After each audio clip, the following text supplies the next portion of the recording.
going on, peoples? Hello, Ghost Hunter, Paint Liquor, Clarkton, Sarcastic Grandpa. Thank you, Ghost Hunter.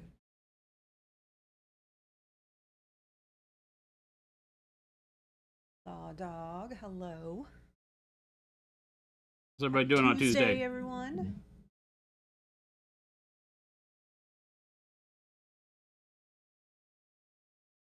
Flapjack, Mucklesack. Up.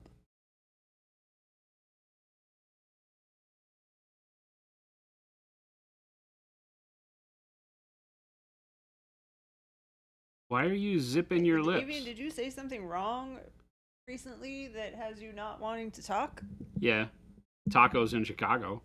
Oh. This is the acting out because of tacos in Chicago.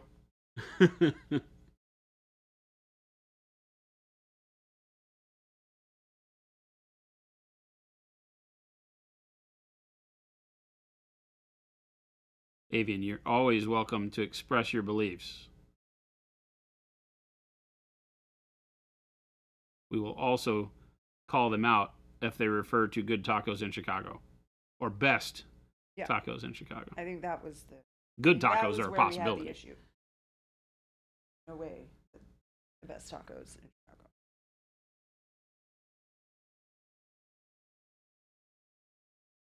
Chicago. Zombie, what's going on?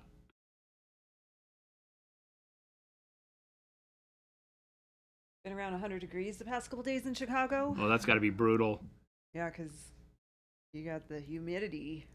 Thought that we sent some of the weather up there because of the taco thing. The taco thing. We were like, oh, you think you have good tacos? Take this. Turns out it's from corn sweat, whatever that is. That sounds, I mean, there's a lot of corn in the Midwest, so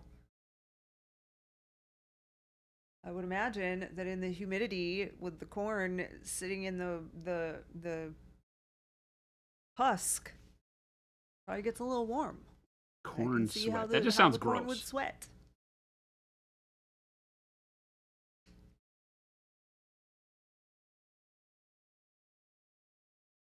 Today's one of the days your Twitch app won't keep Twitch open. Weird. Flapjack said, I will also maintain that I said Chicago has some of the best Mexican food in America, which is true, and doesn't take anything away from Arizona. I think it does, though. This is being unable to type out exactly what I am trying to say. Best tacos was not the intent. A decent taco can be found. I was digging, so I figure I should stop. Well, I mean, there's other things that we can talk about besides tacos. Shush, Avian. You're a great communicator.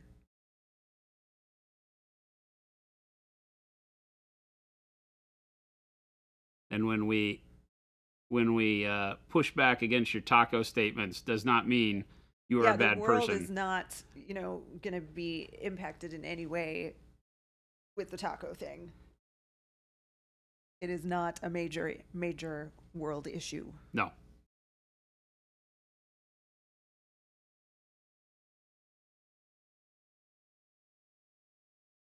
Flapjack, are you sure you want to do that? You'll defend Chicago. Are you prepared to defend Chicago in other realms beyond just tacos? Question about the go bag. What's the best way to fly with it? Just pack it inside the luggage. Use it as your carry-on and put your paints in your luggage. Yeah, that's what everyone has done around here is they take the foam trays and put them like in a plastic bag, put those in the suitcase, and then use the go bag as your carry-on bag. And everything that would have gone in that space in your suitcase just goes into the go bag.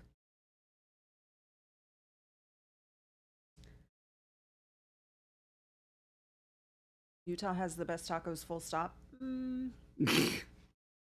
Delay must be here. Said, this is a hill I will die on, by which I mean I'll very likely die up here in the mountains. I'll give up the taco fight in a light breeze of opposition.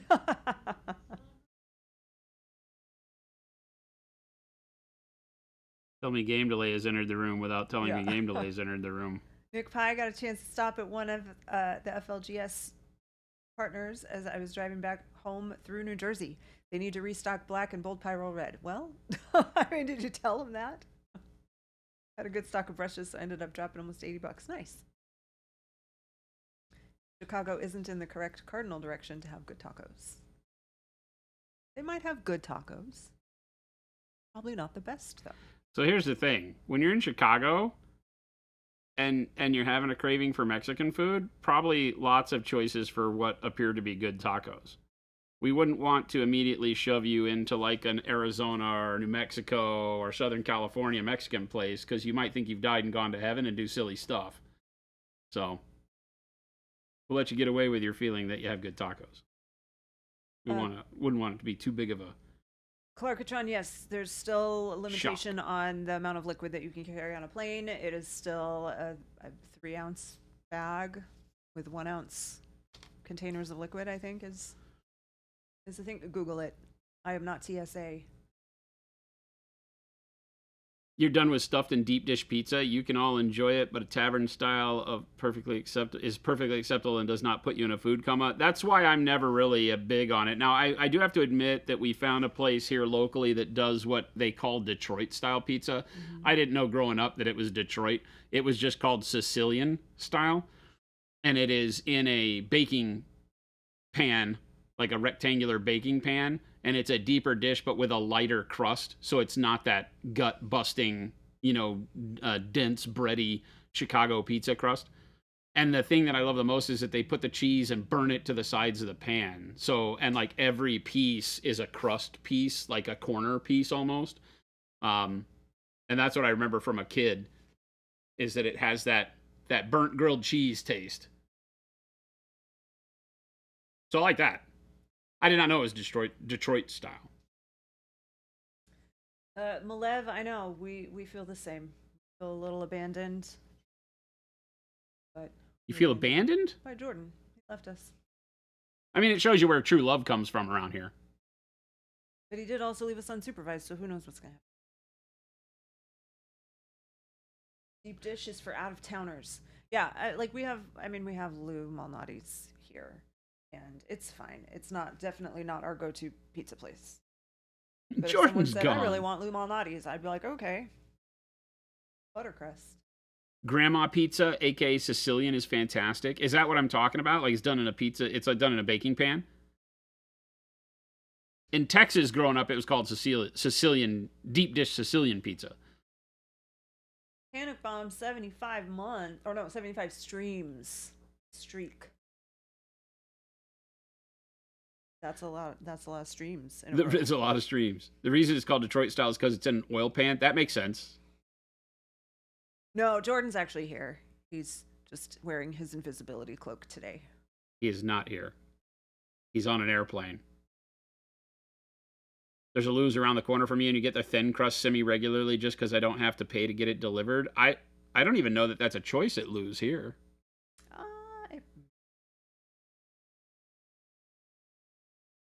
I thought it was all the heavy-duty stuff.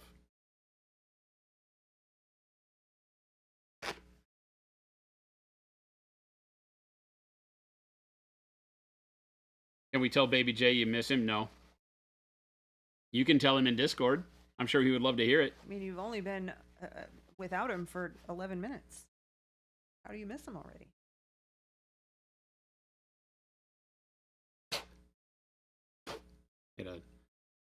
Do my glasses. I am the worst because I don't wear glasses with anything else. So my glasses are always the dirtiest on the planet.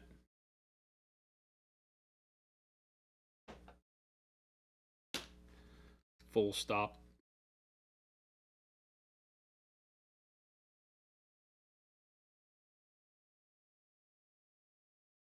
Got a recipe book called Perfect Pan Pizza. I make the pizza in a cast iron skillet and put cheese around the edges to get that crispy cheese at the edges. Detroit style is the foundation. You? That's what he's talking about. Yeah. The thing about deep dish that gets me is the absolute mountain of cheese. You can get deep dish, not that though. Detroit style is the foundation. I'll give it that. Whatever they want to call it, it's just good. T. Schmidt, what's going on? Hello, T. Schmidt.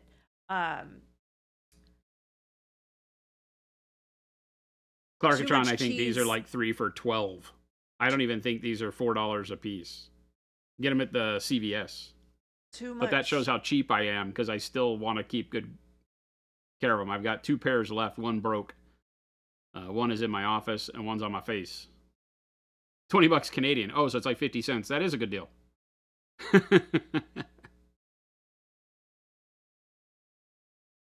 Nick Pie, they need the hot honey drizzle. I think Jen gets hot honey drizzle. I do. From Mod. Pizza.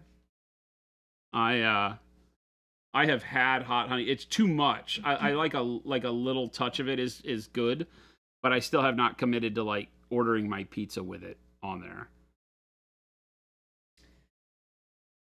Jay Tyler said, "What colors did you use for the face and hands?" On here, everything was started with a black-brown primer, a white zenithal, and then I did dark orange-brown on top of all of that. Was kind of the base color for the whole model. It was really intended to be the foundation for the wood, all the wood on his legs and back and all that stuff. So black-brown primer. Black-brown's the color I'm painting right now, by the way. So black-brown primer, then a white pre-highlight over the top of that. And then going over that with the dark orange-brown. And that over the white, brightens up a little bit and gave it a good foundational coloring for all of the wood. Now, on the rest of it, I did the dark camo green wash that we made for the wood to give it kind of that mossy, greeny look. And then I went back over the top of that with brown transparent. But the rest of the skin was let to be the starting colors. And then I went over it with advanced flesh tone. Here. Advanced flesh. And then with the advanced flesh, I took the bright shadow flesh and started mixing it in, and that's where we're at, is with a highlight of just pure bright shadow flesh right now. So it's just these 2 colors over the top of that base of dark orange brown, right? So the dark orange brown gives it the kind of shadow color that we've got going there, along with the black brown that I airbrushed on the top. Hey, Billy, would it have been helpful, though, if he just said advanced flesh, bright flesh, and whatever the last one was?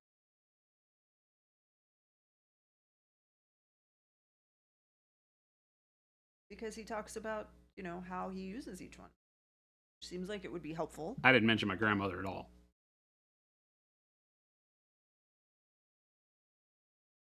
He had to go uphill both ways to fetch his paint. Now you're calling him old? Boy, somebody woke up and chose violence today.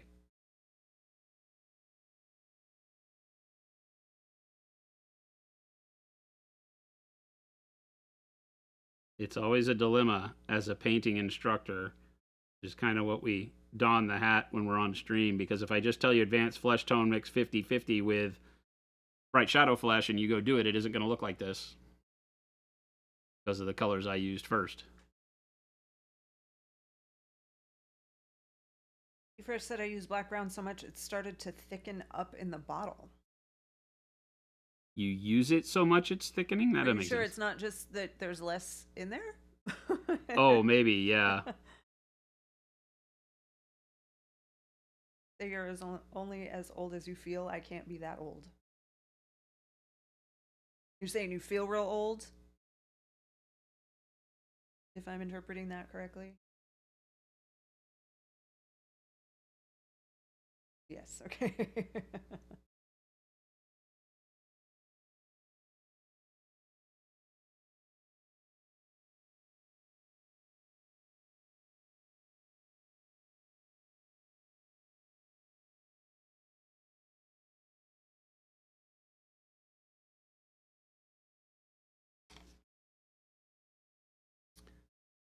Definitely weren't unhappy hearing about the process often enough. I have days where parts of it finally stick, and I never know what day that will happen.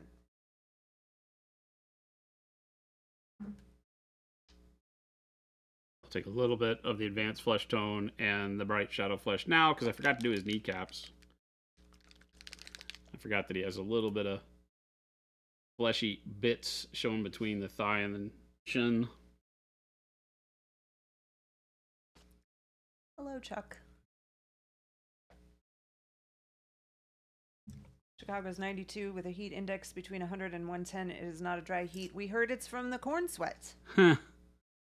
We Corn already sweat. had this conversation. That's a thing.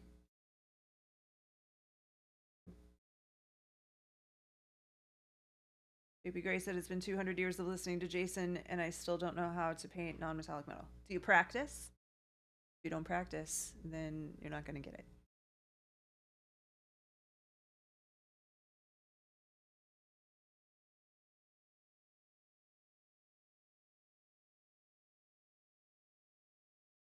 I did see something about a place, and maybe it was Illinois, Indiana, somewhere in that Midwestern area, where they sent kids home early from school because it was so hot. Arizona kids just laugh. Those places that don't have reliable AC everywhere.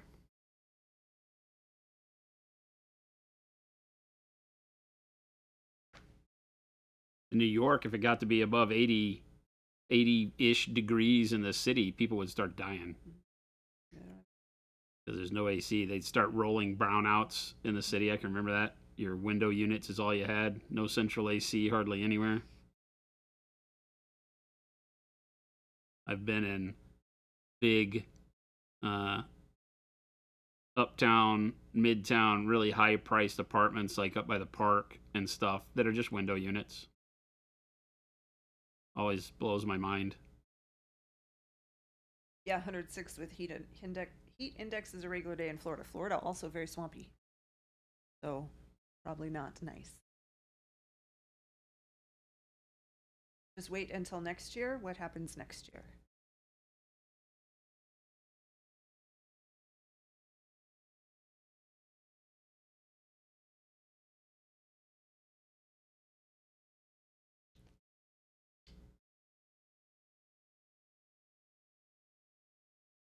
It's even hotter.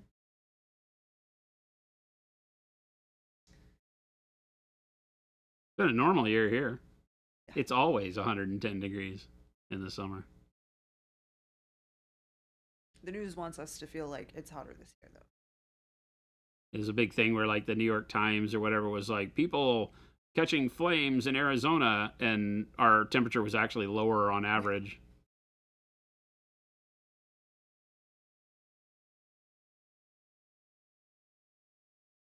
Hey, Baka.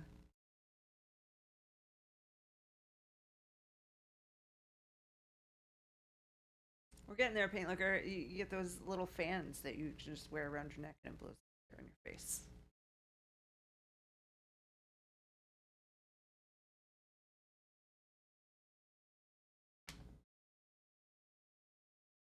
Always 110 here. Well, not always.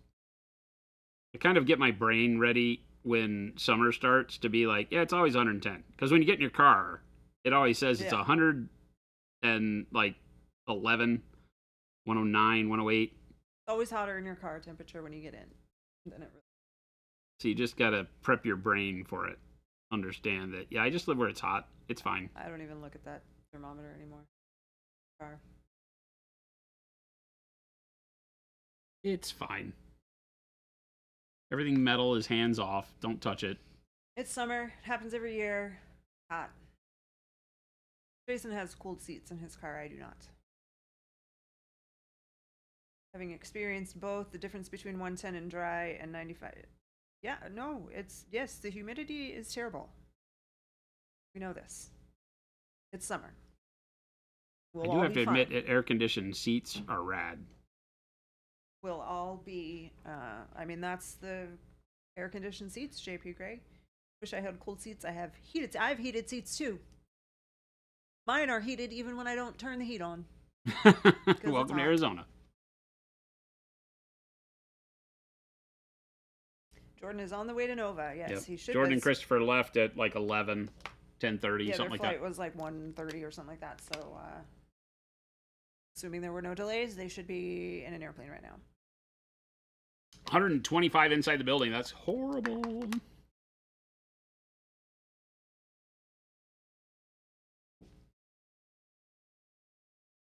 Jason will be going to Nova on Thursday. As thought. Yeah, I'll be there Thursday evening, and then all day Friday, Saturday, and Sunday. I leave out Monday.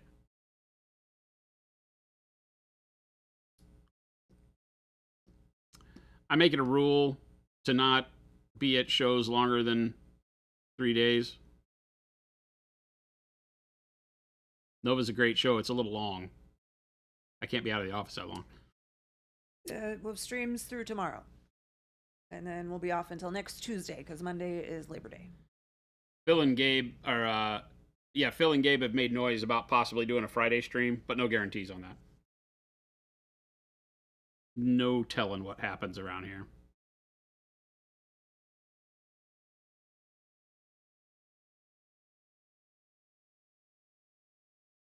Figure out what to do for Goat Head.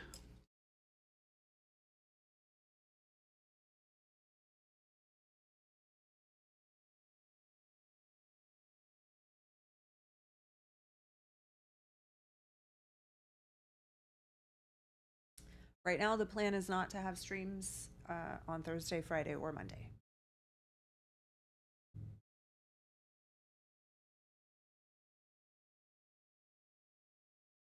Jordan is gone, Davian.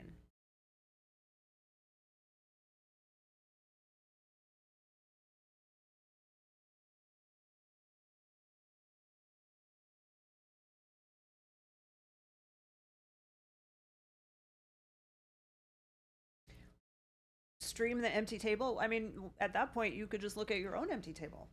It would be the same. Right? Baka said, I am loving this model, Jason. Awesome. It's a great sculpt. It's one of those that I think we're finding, if you've been around here long enough, you're finding the kind of models that I really, really love to paint are the kind that have just enough detail to keep it interesting, but don't try to be something they're not. You know, like this guy doesn't need 50 million skulls on him, even though he's got a lot of weird tree growth happening and things like that. You know, it's all done in a respectable manner. It just has a lot of neat textures to it. And even though some of that repeats as wood and such, I just dig it. The neat concept. Fits. This is again from the Dragon Trappers Lodge Fates Entwined campaign that just wrapped up on my mini factory. But I know some of the chat was looking and I think said that some of the bundles are available and that we are thinking maybe we get individual miniatures from it, like the Pan Fawn Sire I'm painting now, and some of the, like the Rumble Bees are amazing.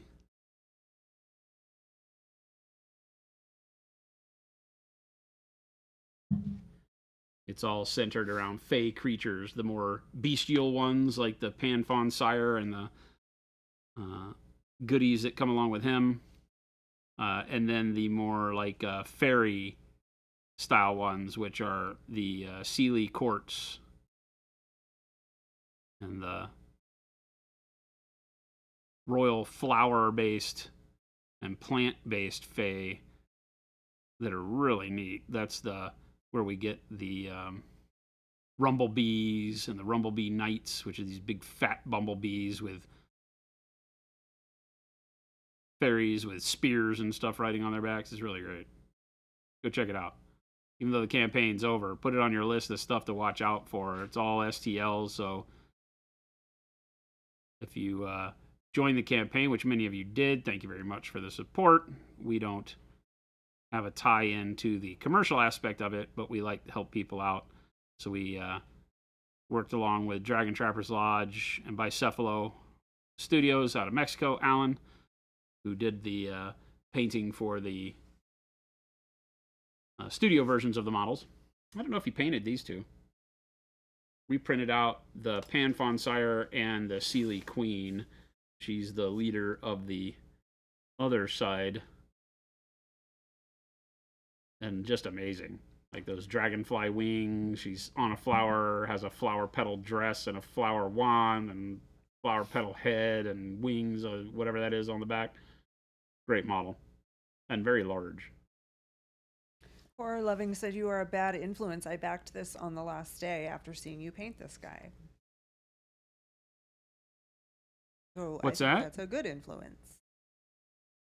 Said you're a bad influence because they bought the, they backed it on the last day after seeing you paint this. Oh, nice.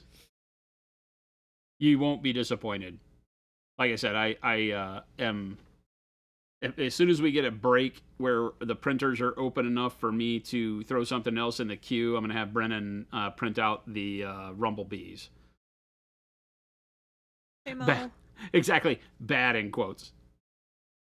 Hugeman said I had a good look through all of the models in the bundles yesterday. The face stuff is all amazing. Flowers and leaves and gossamer wings. I didn't love the Darklands stuff, but still super cool. I like the Darklands stuff for like this guy and the spiders, right? I thought was really cool. It is a little bit more menacing and doesn't have the whimsy of the Sealy Quartz and stuff, but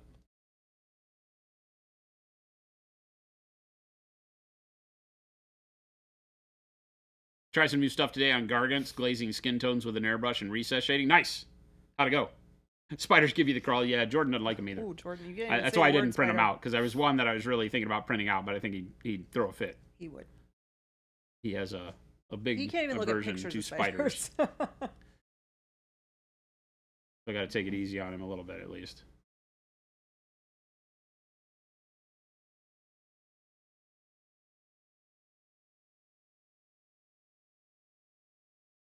I want to work on his face. I need to steal the mouse and go head.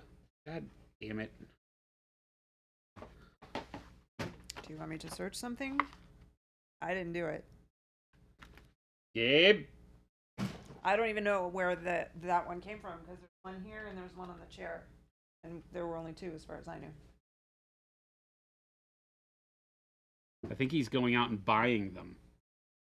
All right. Images. Somebody was asking yesterday if I ever use reference images, and the answer is yes. I'm looking at some right now for how goat heads, because the marking on the goat head would be kind of cool to give him some sort of a... Ooh, there's one. Cooked goat head. Pakistani food recipes.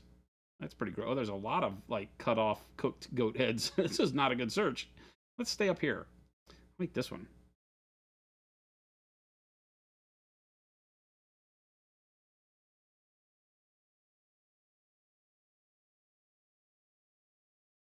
He's got like a gem marking or something in his forehead, so that would be kind of cool.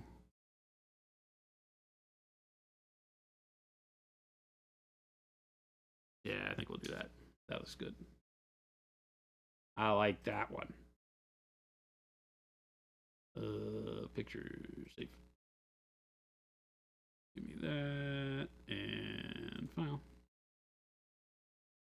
And where's it? There it is.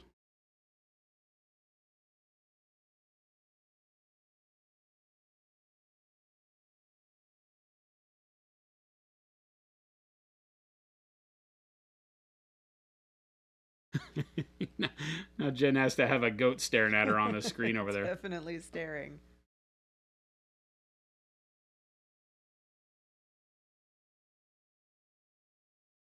Goat eyes are kind of odd, aren't they? They are a little... They have like a horizontal, weird shaped pupil.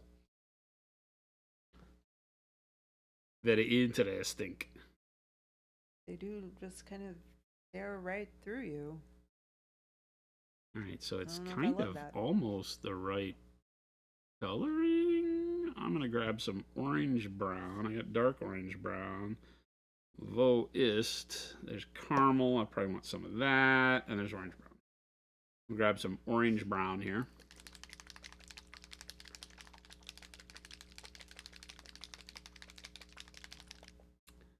That's bad. Is that a pun? I get mad. I get mad. I get mad. It ain't bad to get mad.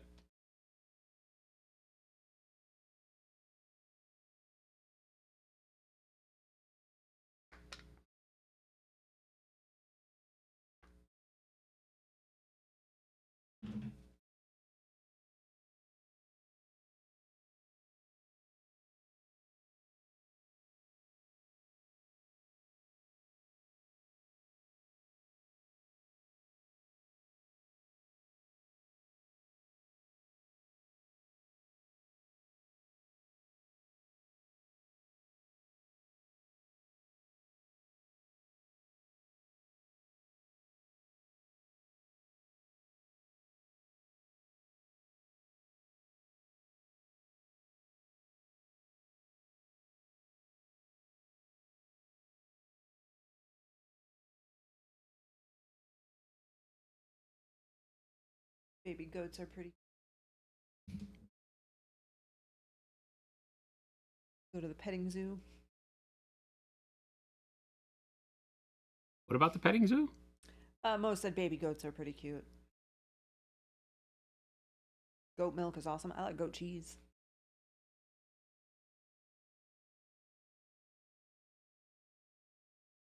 Lunchbox Superhero said, is transparent white a zinc white, or does it function like a zinc white? It is a zinc white. It is pure pigment zinc white.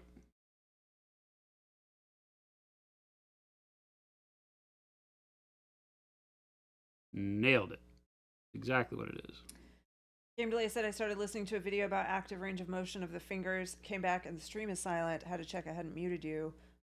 That was just a reminder that you need to be paying attention here all the time. We knew that you went away, so we stopped talking.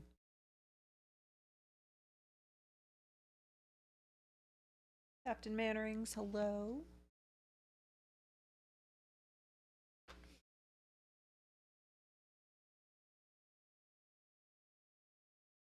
As a thought said, is there any way to prevent transparent white from clogging my airbrush so much? I love using it to get perfect shading zenithals, but it clogs my airbrush like no other paint I use. You got to make sure you don't paint very long with it. So fill your cup with less and then, clean it out and do a little bit more and then a little bit more and a little bit more for sure. Zinc will do that, right? So it's a paint that can start to age poorly, right? Zinc is a cantankerous bastard. And we're working on some ways to combat some of that in liquid form. It's one of the hardest paints for us to make.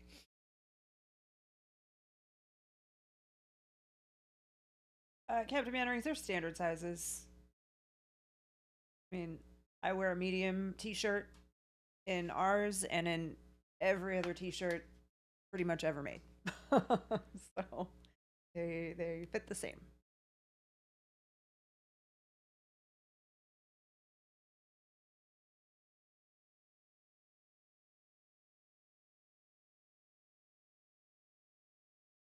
Big Bobzilla wants to know if there's any laundry detergent in the works to remove paint from clothes. Don't put the paint on your clothes, Big Bobzilla. It's supposed to go on the model.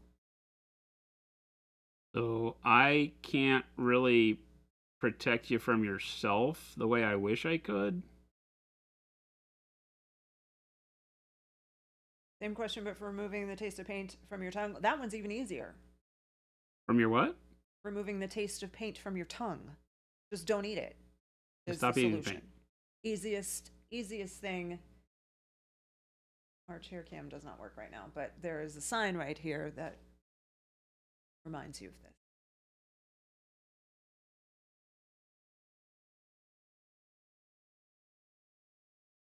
Don't eat the paint, don't paint your clothes. Exactly. Yeah, get an apron.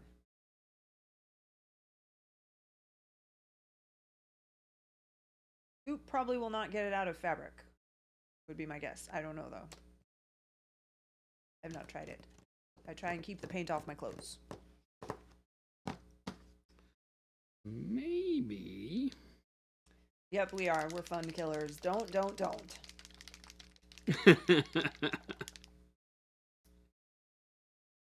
Yes, the sign does say don't eat the paint.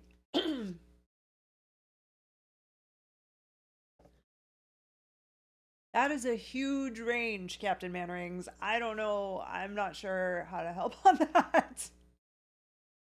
You go anywhere from XL to 6XL? Is the 6XL like a child's 6XL? If you wear a 'Cause that's 6XL, there's not a company on the big, world that makes an XL that fits you. big difference. I feel like the 6XL might have been a child's. Because that could potentially be the same as an adult XL.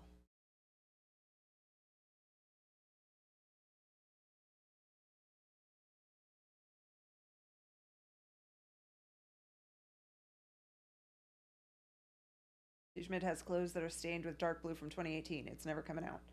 Yeah, because it's paint.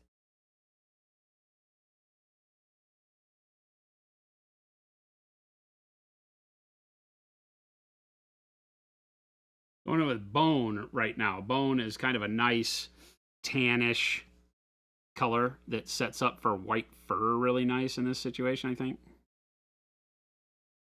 Okay, our shirts are American sized, if that helps.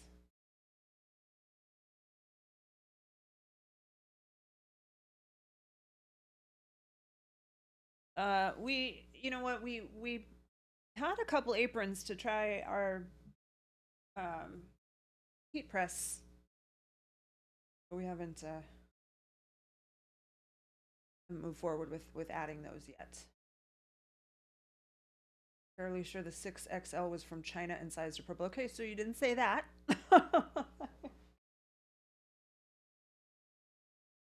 I don't think you'll need a 6XL in our shirts. We don't even make that size. No, we only go up to 4s. I don't even know if we have 4. Usually we do. We're out right now.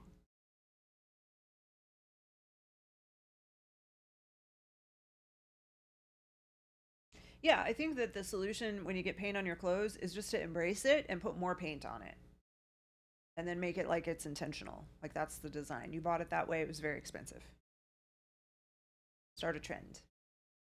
Oh, that's actually good advice right there. Okay. Some of my work shirts have got paint on them. And since all I do is wear work shirts, I will go out. And then when I get home, I recognize that, oh, I had paint like on my shoulder or on my collar the whole time. But I think that everybody that deals with me knows what I do. And they just have grown to expect that I'm a hooligan that has paint all over me all the time.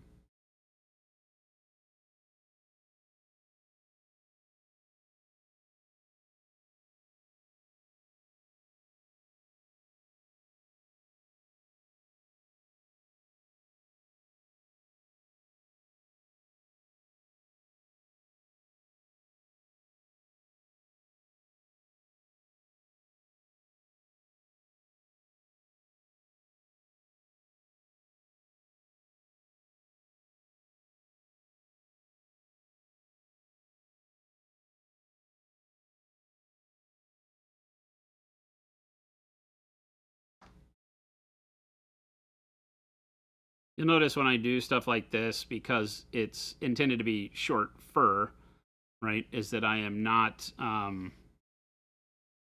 just painting like I would a side of a tank or anything. I'm painting with very short strokes so that I can hopefully get a little bit of that texture starting to build up as if it were hair.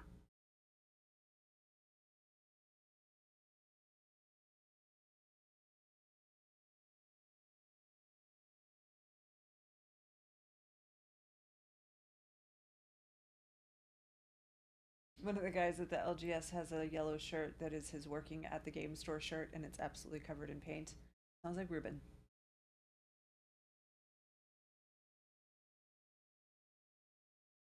Ruben's shirt is absolutely covered in paint.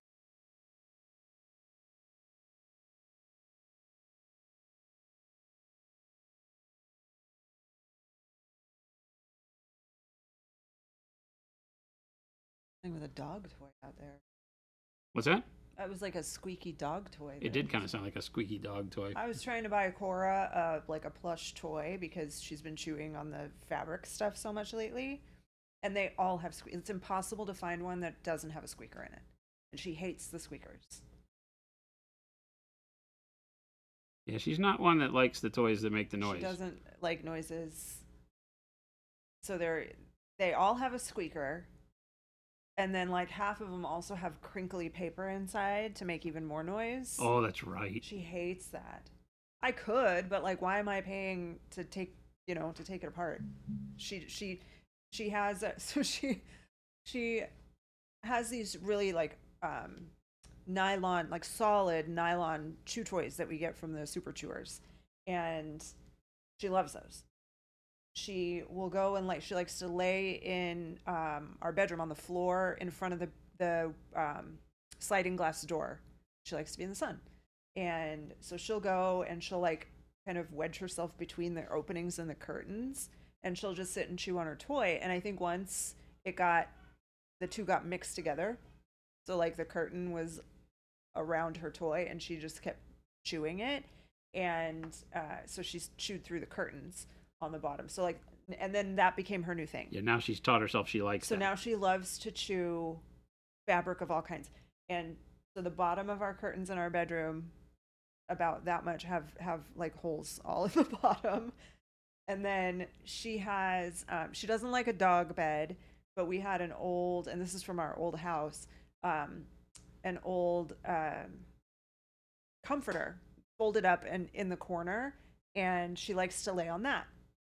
So she lays on that, and then we had sheets that tore, and so I put those over in her corner because she likes to nest. Like on the couch, she like takes the blanket and she like nests in it and gets all comfy and like curls up.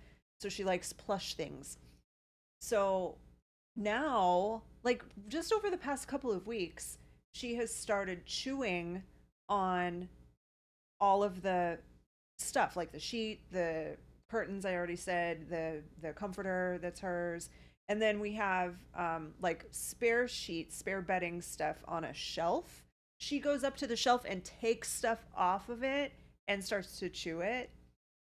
And she chews, and then she like will tear little pieces of it and spit it out, which is something that she does with like a paper towel. Like Jason will like twist up a paper towel and put it in front of her, and she'll just take a chunk of it and she'll pull on it, and then she spits it out, and then she'll go back and she'll pull another piece and she spits it out.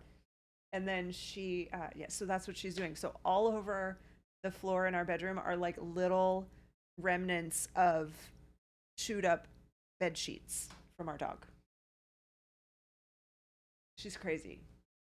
Buy her some curtains of her own. Yeah. Squeaky toys to the bottom. I mean, I could put a squeaky toy on the bottom of the curtain, and then yeah, she wouldn't. She's not like wound up. That's the thing, is that it's like she's super chill and mellow when she's doing it. And like if I talk to him like, what are you doing? She'll just look up at me like, I'm chewing on the sheets, Mom. What are you doing? Yeah, she acts like, why you bother me? Yeah. But it is not because she is wound up. As a matter of fact, that's her chill out time, is when she gets her toy and just kind of lays down and gnaws on her toy. Yeah.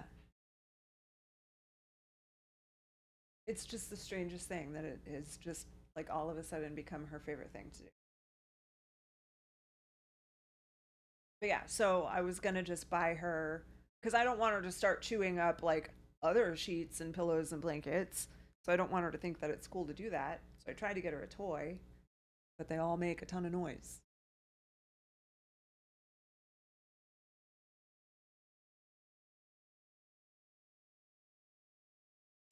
The suckling thing, dog does it too. Do you know if they were maybe taken slightly too early from mom, doggo? We don't know. She's a rescue. But she's not young. We've had her for 4 years, and she may have been 4 when we got her. We don't really know. She's somewhere between 2 and 4 when we got her.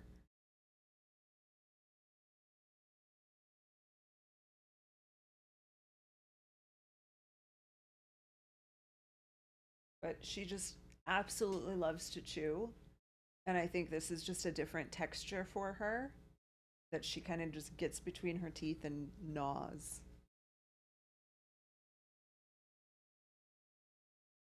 She's still real cute. That's the important part. Yep, it's before. Yep, before she goes to sleep. Interesting.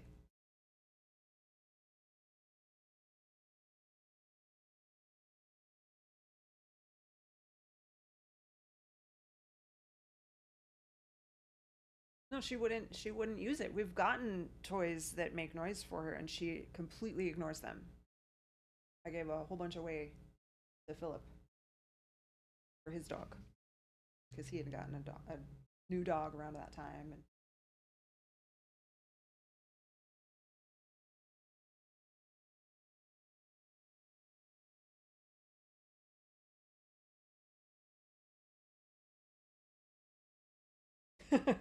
the buttons. No, she does not eat the buttons.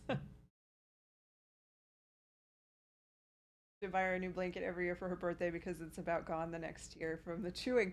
Yeah, I was kind of cleaning up her little corner over the weekend, and I picked up a pillowcase and it just had holes all over it.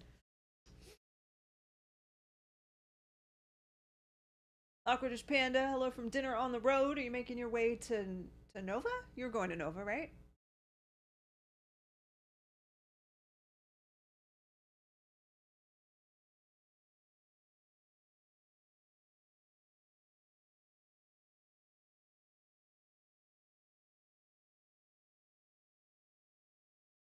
The Walmart fleece ones. I feel like those would just make more of a mess because of the fine little pieces. Just makes these little squares of fabric.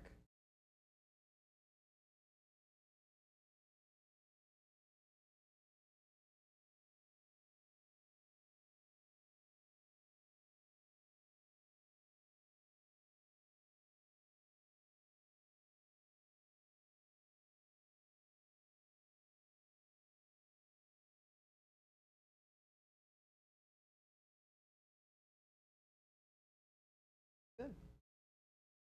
Like the picture. What's that? It looks like the picture. Pretty close.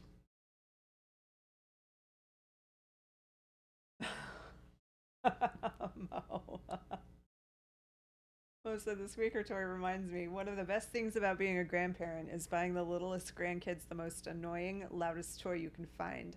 I smile in satisfaction every time they go home, hopped up on Mountain Dew. Sweet revenge. Buy the toys that make the noise. It's your turn. Stop in southeast of Pittsburgh tonight, and you'll be in DC in the morning. Awesome. Safe travels.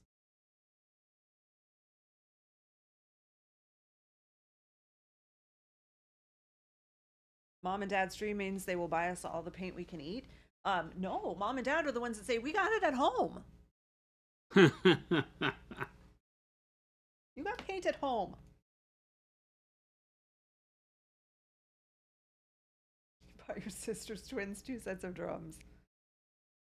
They love them. How does your sister feel?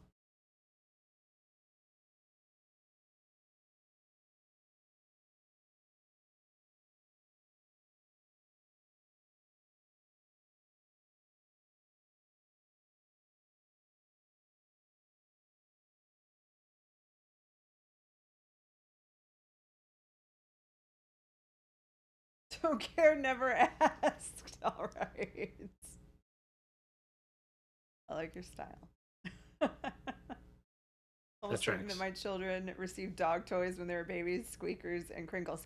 Now they make those for babies too. That's, again, as someone without children, I often feel like I can relate to a lot of the things that parents say about their children through my dog. And I know parents don't love that, but it's true.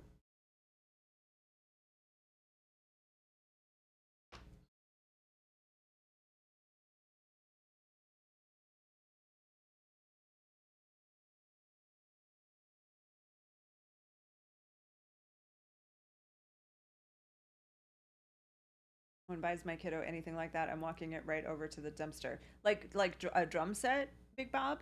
What if, but what if your kid could be like an amazing drummer and could make millions, like Dave Grohl?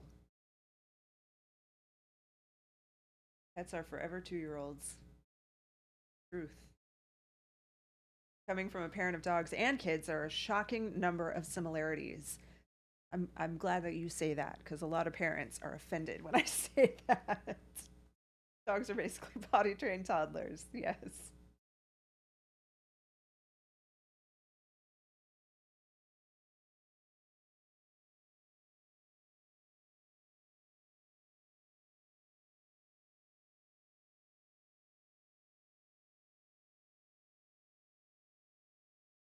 Also, drunk people. Drunk people also like toddlers. Pets or children, your baby is your baby. That is the truth, bud. Cora is definitely our baby.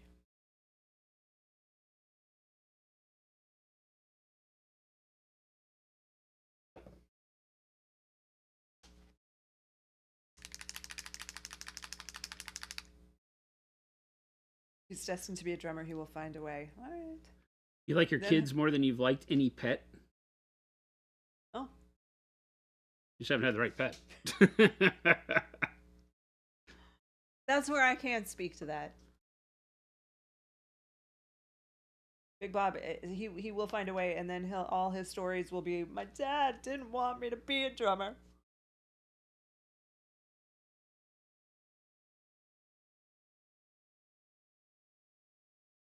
Have you tried a golden retriever? I'm just gonna say, have you tried a Cora? We're not trying to give Cora away. No, we're not so- trying to give Cora away, but there have to be other dogs like Cora. I see them all over Instagram. Look exactly like her. Yeah. The other day, there was a picture on Facebook of a dog or Instagram of a dog, and I had to go back and see because it was an old pic. Mm-hmm. It even said it was from like 2018 or something like that on there.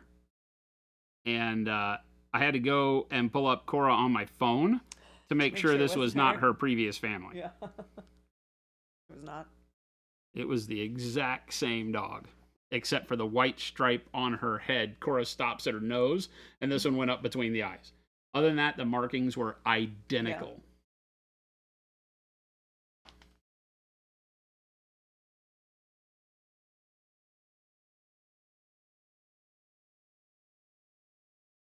Spatsnat said, my wife had a kid when I met her, so I took some parenting classes.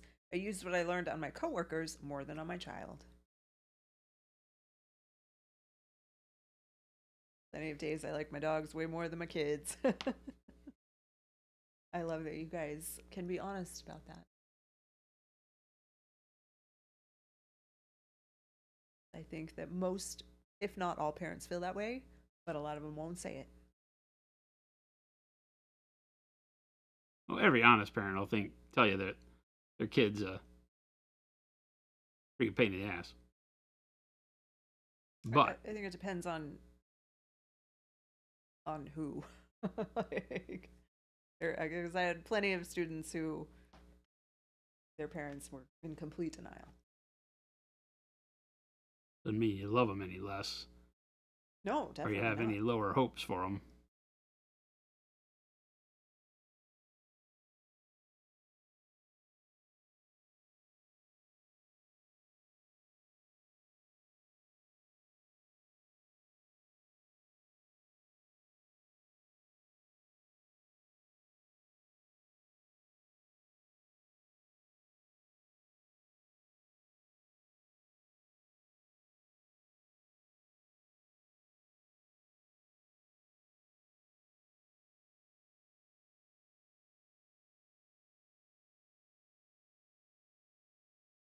I would say more.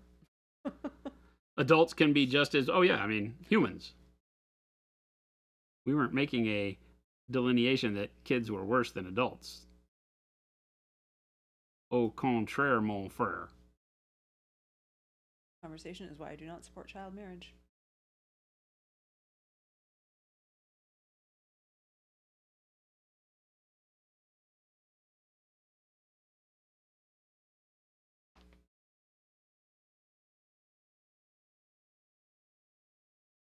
genuinely like my kids, and other grown-ups seem to like them too. Other children their ages, that's been more hit or miss.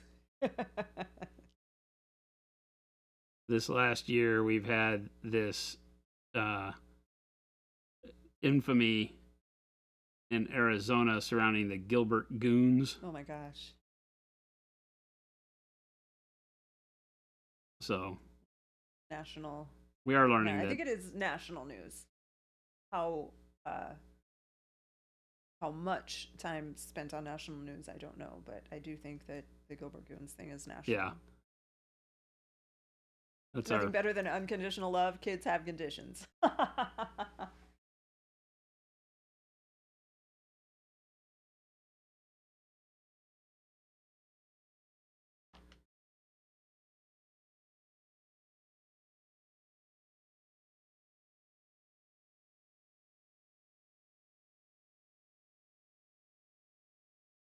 Kids are pretty cool, Mo. They didn't wind up in prison, so you feel like you did something right. There you go. Gotta take the wins.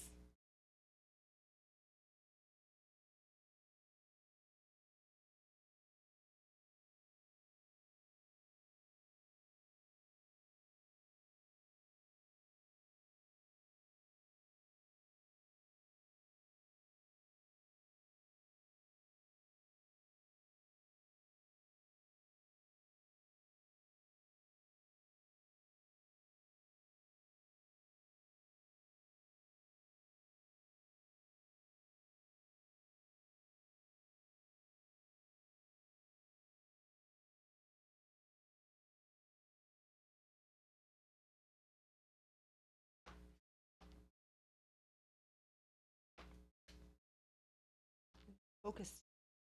Hmm? Very focused today. Me? Yeah. I'm letting you guys do all the talking. I'm just here painting.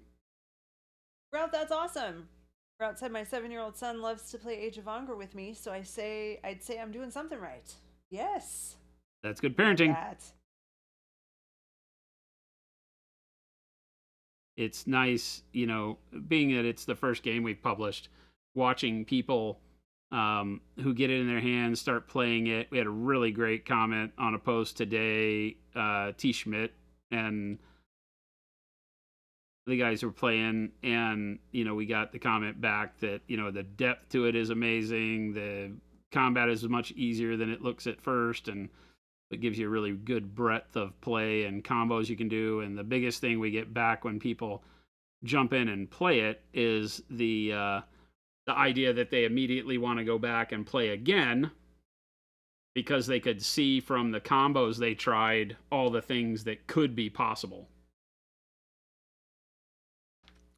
Because it's a game with endless possibilities, but is very well balanced. Our social media today, well, Hobby Nerd Studios social media today featured T. Schmid and I think it's Punisher and Speed Twitch. Cheeser. Speed Cheeser on Discord, but I think that's Punisher, right? Yep, Punisher. Yeah. 2 people you guys know.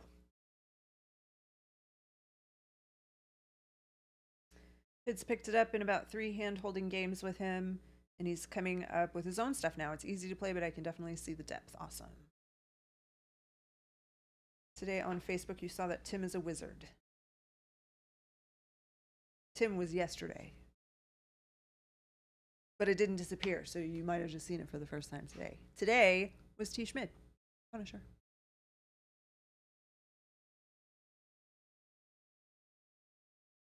And when doing hair, I'm not trying to actually paint the physical sculpted hair strands right this minute. I'm just using brush strokes that follow the line of them and pick the high spots up as I go. Right now, we're seeing warm brown and the orange brown mixed together.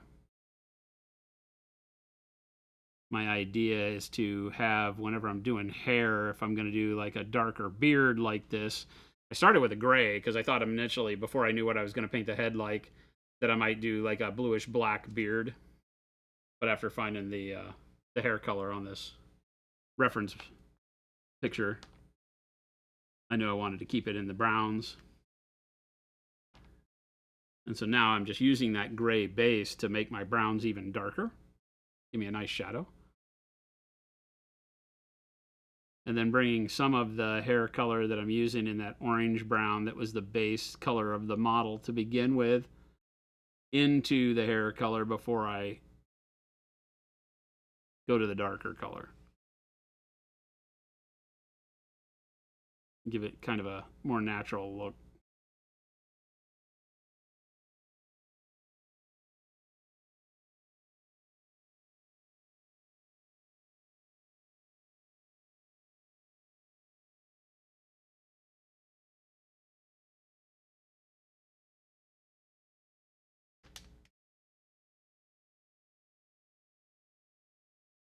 You've got to start plotting Adepticon gift ideas.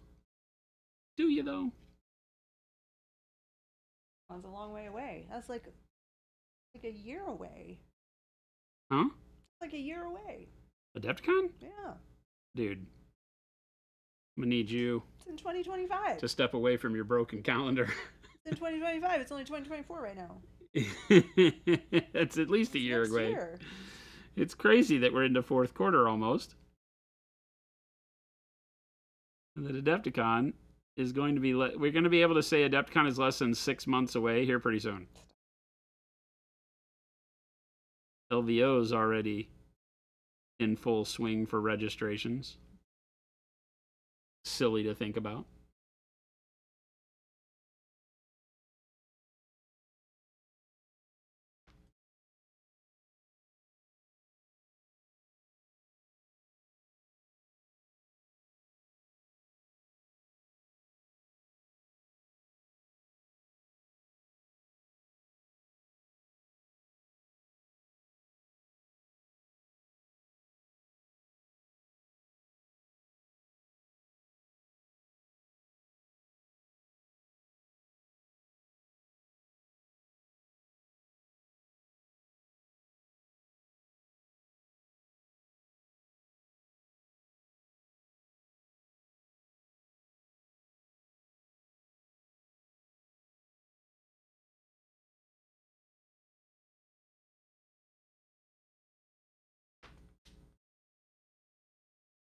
Seven months, exactly. That's basically a year. Insane.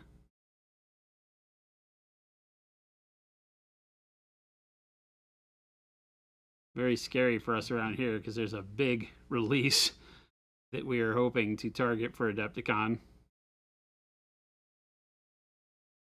Don't ask. We're not going to tell you what it is.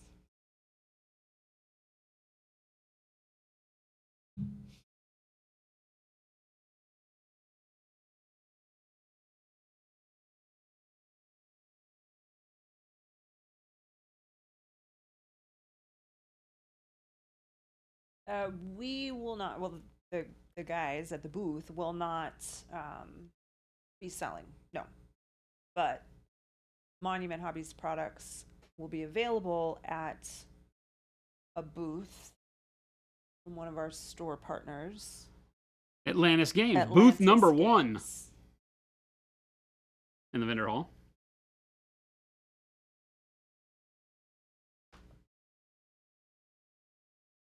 No, we already have a neon donate the paint sign.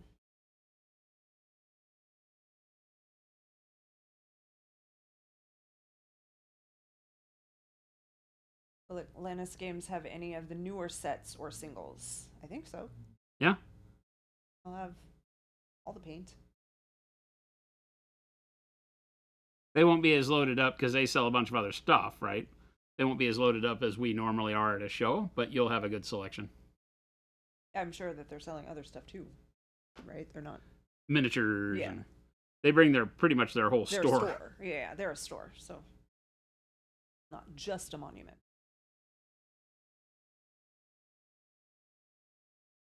And there may be other vendors with their stuff there too. We don't. One of the rare shows where vendors know they don't have to compete with us.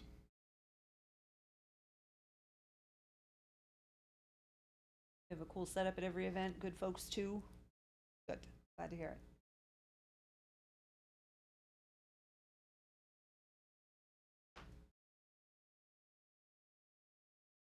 Yeah, Atlantis Games booth is huge.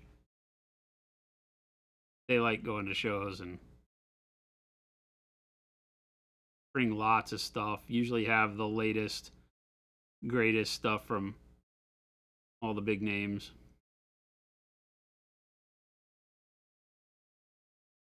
Well, I'm looking at this model, and is it a man wearing a ghost head mask? Oh no. No, he's a spirit of the forest. Sorry, I think I said ghost. I meant goat. He's a goat-headed man. Goat. So he's. But he's a also goat. part tree ant, right? Because he has hooves. So he's got a lot going on. Tree branches growing out of his back. He is one with the forest.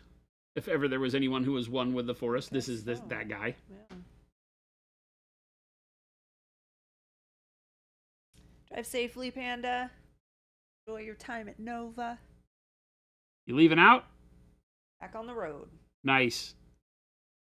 We will see you there. That's your variant for sure. The hands.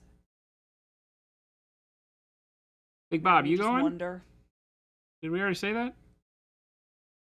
Big Bob was at Nova last year. Probably chocolate milk. And I think apple pie. Sure.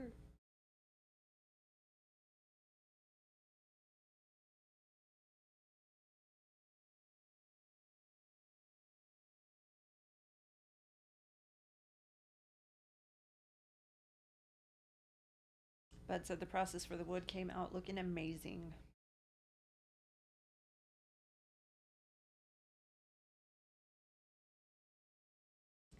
Oh, Big Bob said you ate the entire pie by yourself. No. I drank all the chocolate milk. That's not even true. Jordan got a lot of that too. Jordan was like, WTH. Jordan got a piece of the pie. One. And then no more.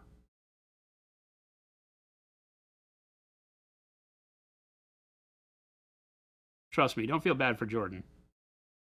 Jordan's fine.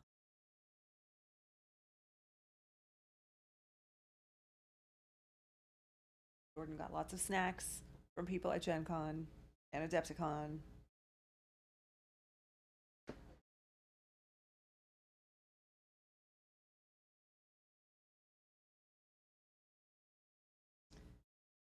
Hey, we didn't do that. That's not our fault. What's that? Booker said you guys cursed me talking about stains. Gray shorts met red oxide. Oh.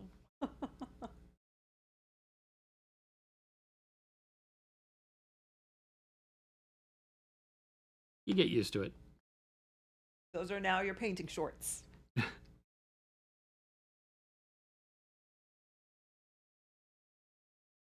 This is the true test of your flying your nerd flag. Is to just not care. Go straight out in public and own it. Yeah, I got paint on my shorts. What of it?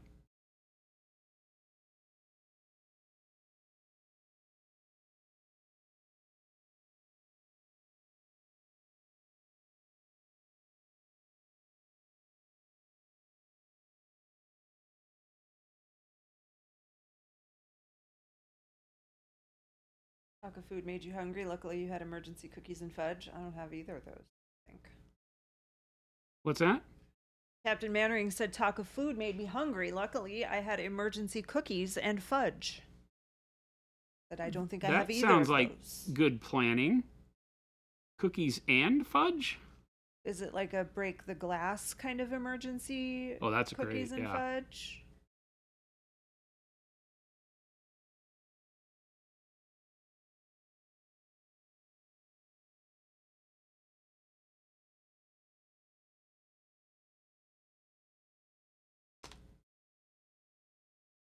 What color do we think for the gem in his head? I think like green, yeah? Oh, that'd be good. Yeah. Green?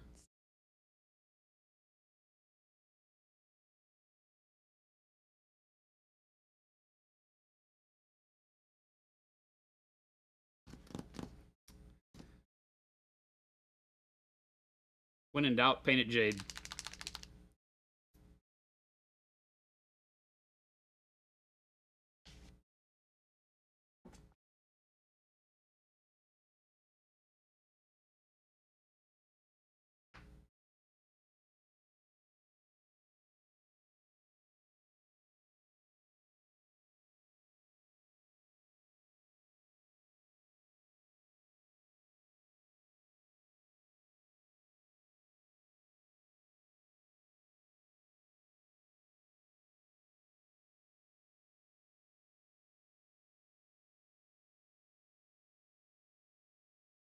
Tomato, hello. It's our AC is struggling, so it's 90 in your room right now. We already had the temperature discussion.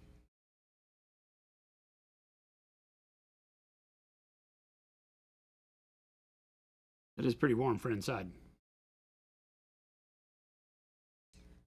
AC in our warehouse went out yesterday.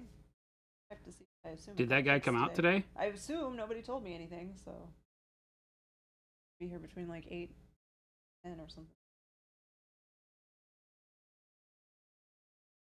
It was a little toasty yesterday.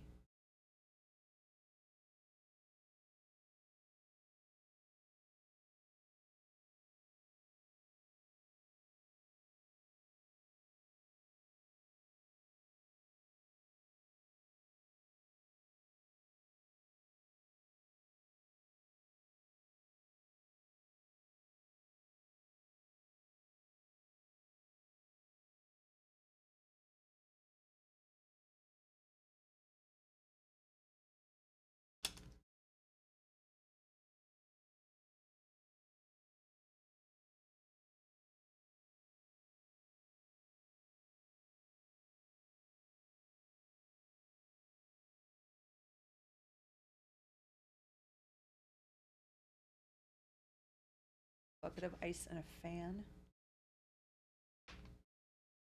Get a couple bags of ice and put them in your bathtub. Jump in like someone's gonna take your kidney.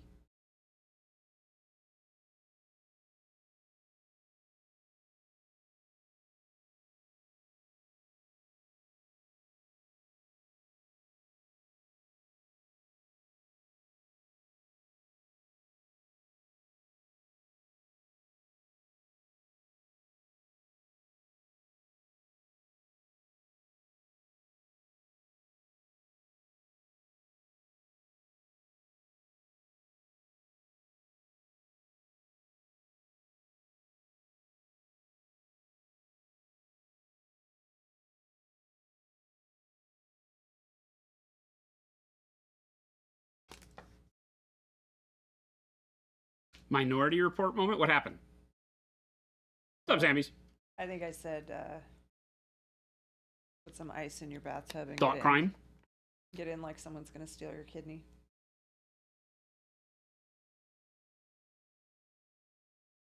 Yeah, the ice bath.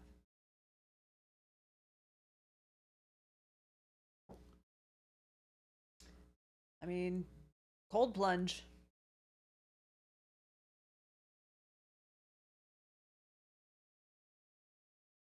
Did I tell you that pretty much everyone in my forum now has their own cold plunge at their house? Yeah, they all went and got cold plunge tubs.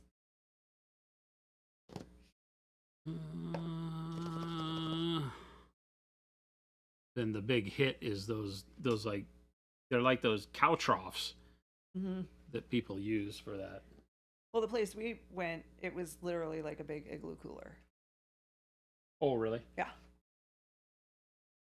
And they went out and got a bunch of bags of ice, and they have the cooler filled. And they put, what did they tell us? They put some kind of peroxide, maybe, to keep it purified. I can't remember. They told us. Because it's not chlorinated or anything like that. I would not know.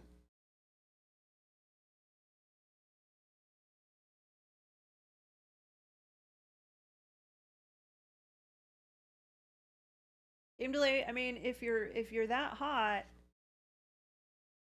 you might be willing to make sacrifices. I don't know.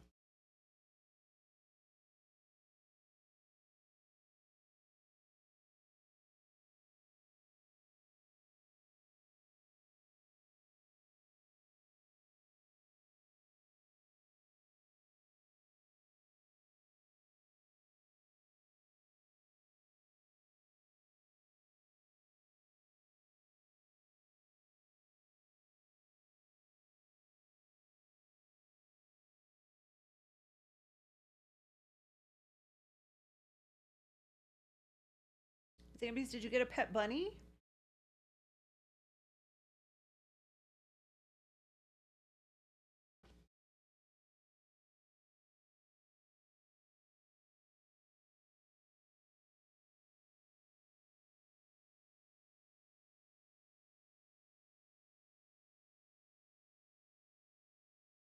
You ever have a pet bunny, you leave Watership Down running all day long on the TV when you're not at home.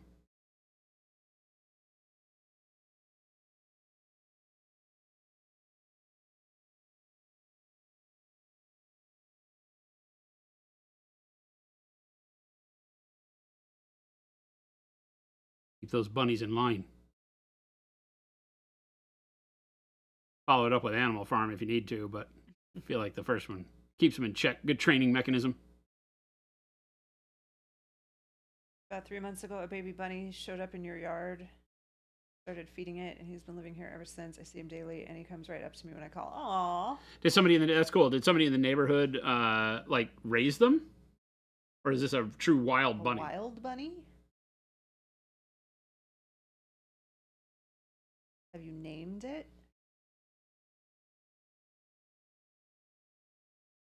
100% wild cottontail. Crazy.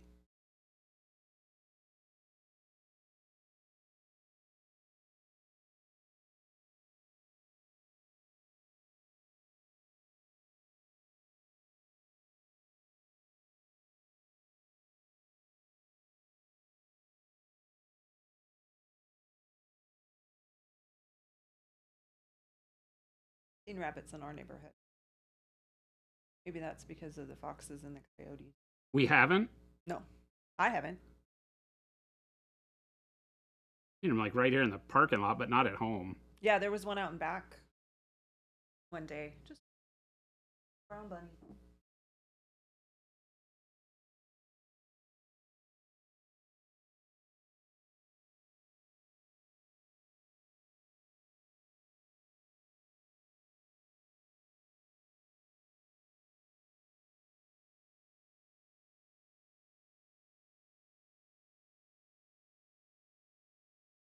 Kimberly said it's a terrible idea to show the rabbit Watership Down. It's like showing your kids Ferris Bueller's Day Off. It's just going to give them ideas.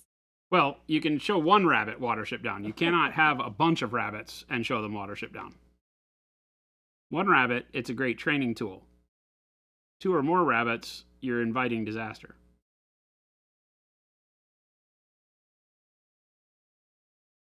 Same with Animal Farm. It works for one animal. And Lord of the Flies works for one child.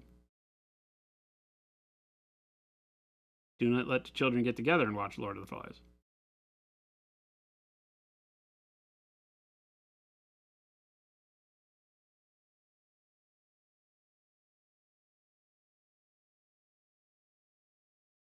Brannigan's brushes. What's going on, Brannigan? Hello. Welcome, Raiders. Hello, hello. How's everybody doing?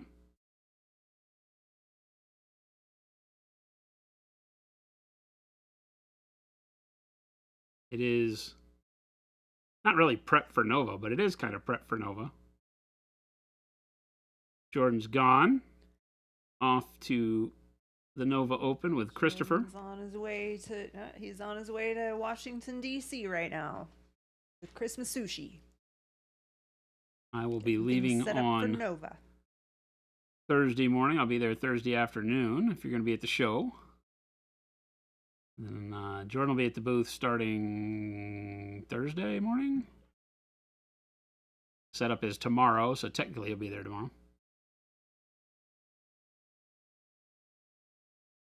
A traditional booth for Monument Hobbies, but Jason and Jordan will be there painting, hanging out. We're there to sponsor the Capital Palette painting competition. Chris will be shoving a camera in everybody's face. Huh? What'd you say? Chris will be shoving his camera in everybody's face.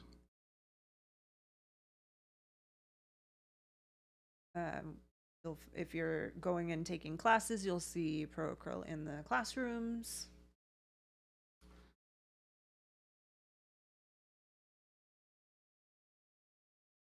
Is Gabe lonely without Christopher? Probably.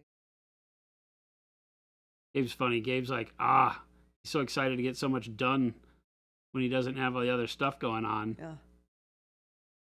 His turn to be all alone over here.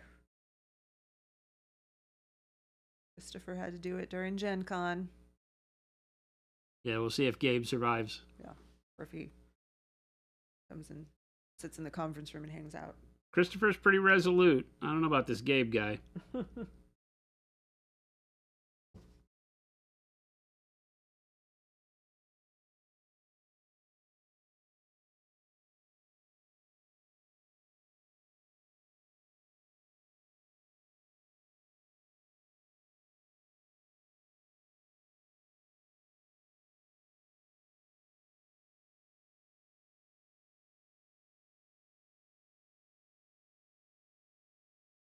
Gabe's pretty sus. Whole family. About them.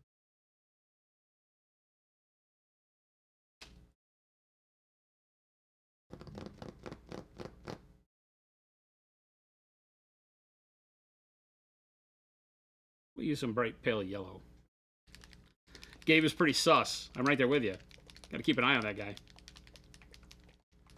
They did make some improvements. I believe what will be improvements. Obviously, we haven't seen it until we get there and the show goes on, Big Bob, but they moved the vendor hall downstairs where the big, next to where the big 40K, that presidential announcement hall is.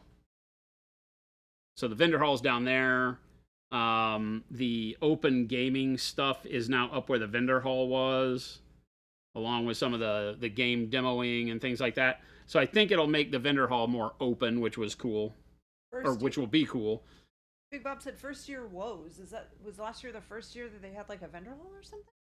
What's that? Was last year the first year they had a vendor hall? Is the first year in the new place. Oh, a new location. Yeah. Gotcha. Much bigger hotel, like pure square footage wise, but its layout is really weird. Oh. It's not the best.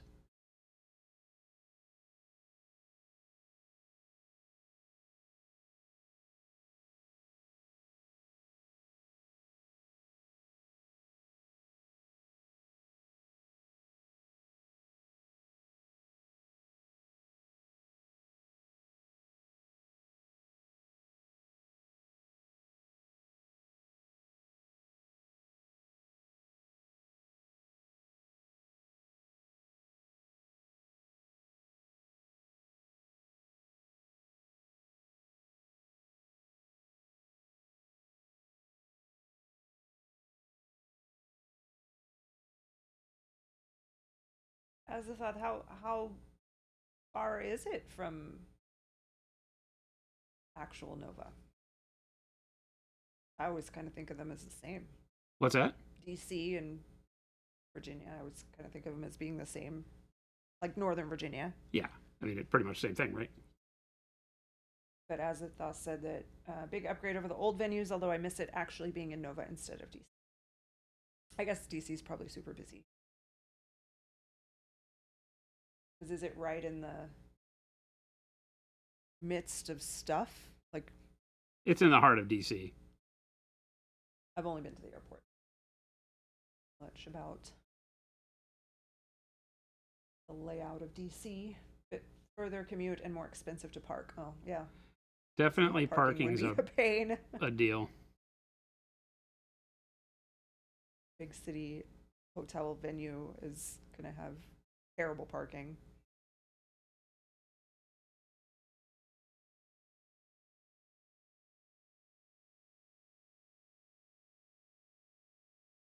And it's by no means in the ritziest part of DC, but I don't think there's any part of DC that's cheap. I don't think. 3 garages within walking distance, but they fill by about 9 a.m. at night.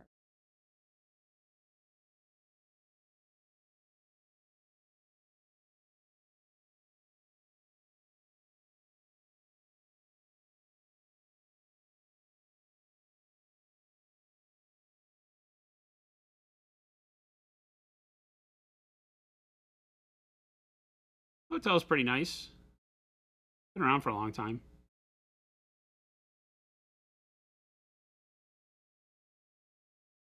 The place where they play 40K is kind of funny because that's where presidents give speeches.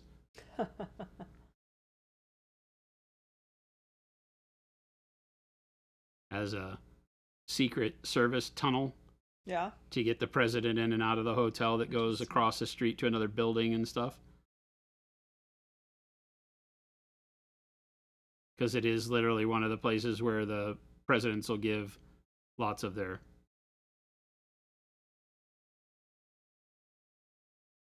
Where the correspondence dinner is each year. Oh, okay. What's that? It's where the correspondence dinner is? I think so, yeah. Yeah.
Because the blade has a hook on it that actually brings that pointed end back towards the light.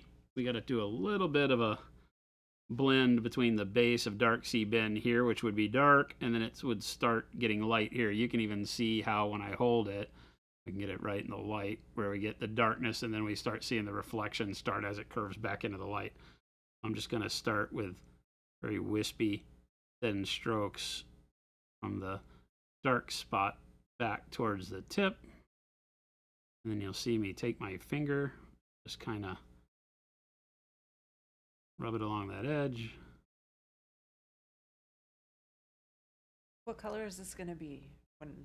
What? What color is this blade thing going to be? Well, it's steel-ish, like Steel? magic steel or something, but I'm doing it with Dark Sea Bend and bright pale yellow.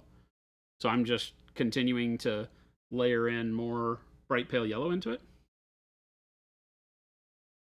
And eventually it's going to just look steel just from those two colors? Yeah. Okay. Yeah, a lot of times when I'm doing non-metallic, I'm just using two colors. There might be like a base coat. This one didn't really have a base coat that I used. It was just the black-brown primer with a little bit of the orange-brown on it. But yeah, it would be, I think I'll have the shine be like here. Yeah, I like just kind of having two colors that I navigate around with most of the time.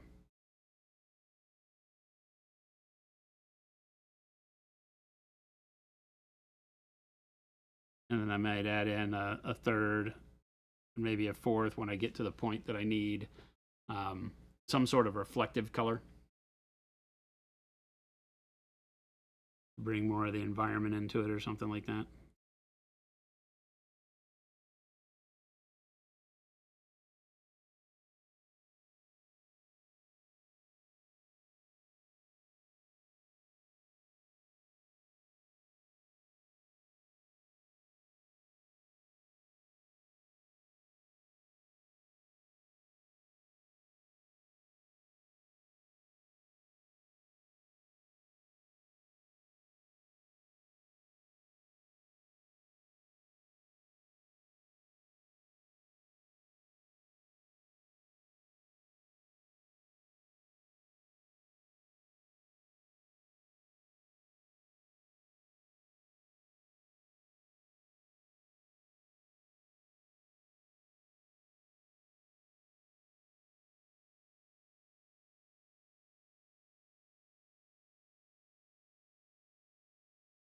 Ah, weird angle for my wrist.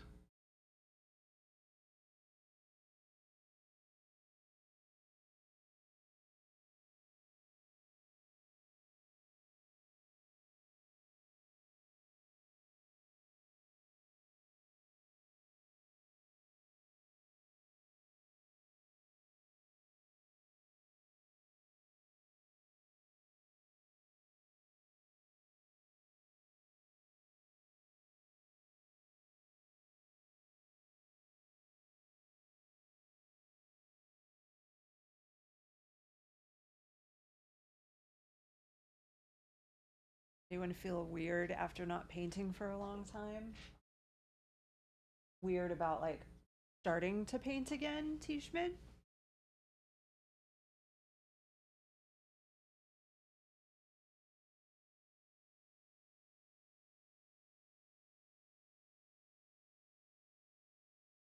Withdrawal. Always tough to Painting get back into the withdrawals. swing of it, but we talk about that a lot around here. You know, just pick up a brush and go.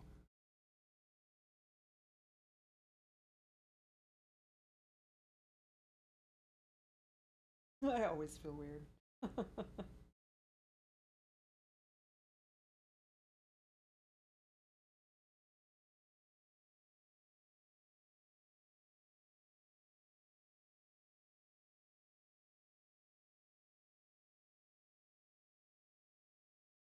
And for the first time yesterday after not painting since May. For who? T. Schmidt.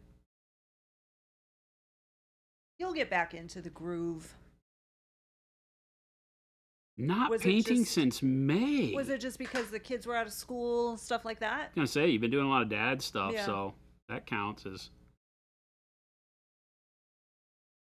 not having proper time to focus on it. You know, there's also a very real aspect to painting that as your skill increases, you are less inclined to spend time that you don't feel like you can really give your full focus to painting,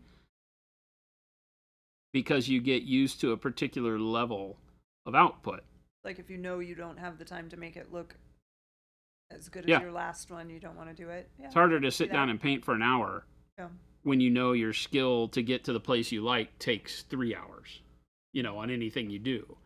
That's why I won't sit down and try to paint anything in an hour. I just know I can't do that.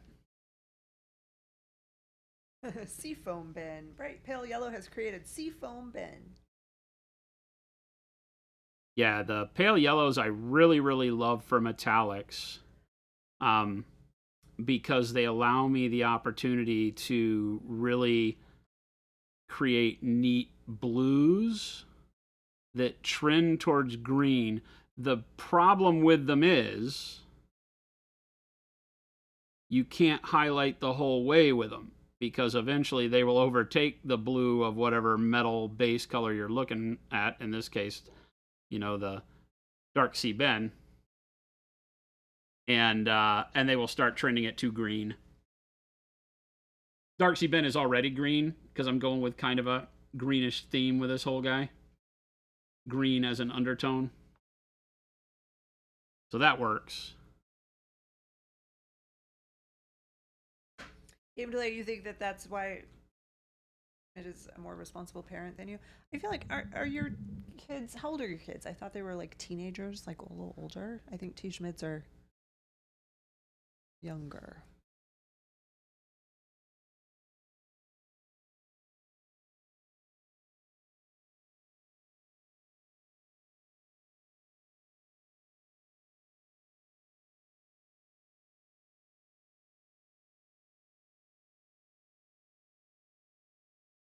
Without personal experience, but only observing friends, I feel like your responsibilities as a parent start to get less and less as your kids get older. Yeah, third and fourth grade. That's what I was thinking. Like 8, 9, 10-ish. They're old enough to buy the drugs on their own. Your job is done.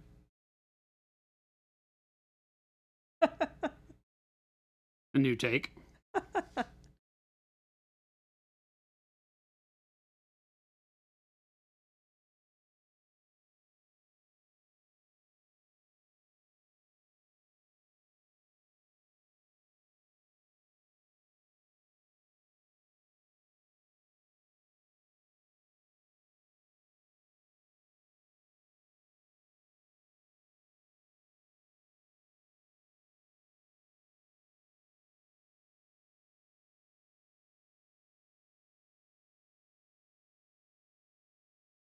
Third grader turned 8 on the 13th, and the fourth grader will be 10 in November. Double digits.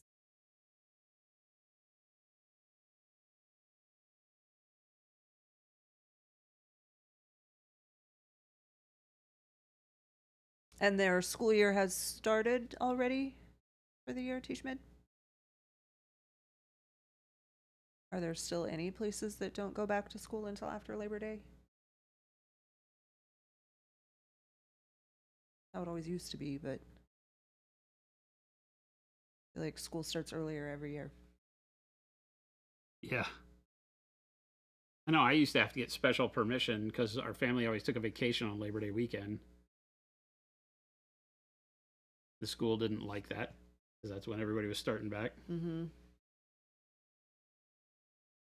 And now I'm going to start making bigger jumps, and we'll blend back into these jumps. You can't continue to just blend in small gradients as you do metal. At some point in time, which is right now for me, we got to start making the jump to brighter reflections.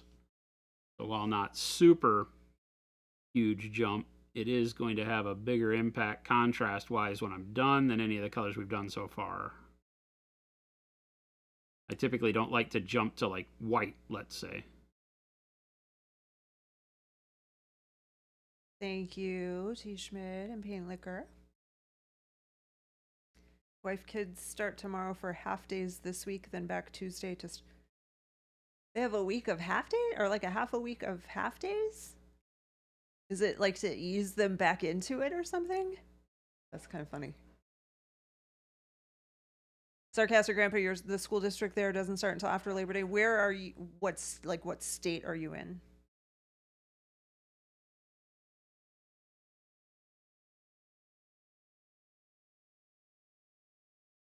Thank you, Ghost Hunter. Ohio. Huh. Okay.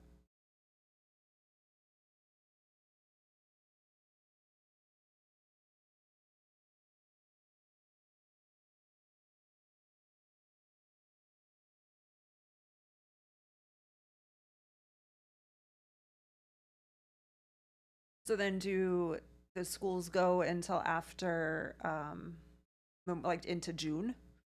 Because that is the one thing here is that, they start at the beginning of August, but they're done before Memorial Day. Thank you. I am much older than 29. But thank you.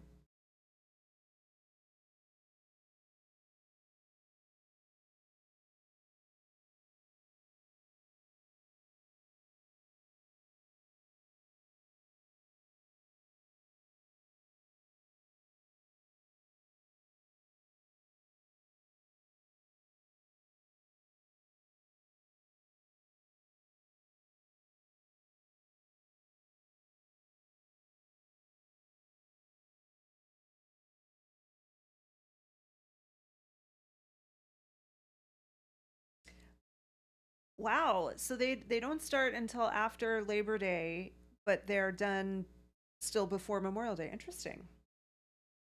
How that works. Oh, maybe no fall break. Do they have a break in October, like a week off?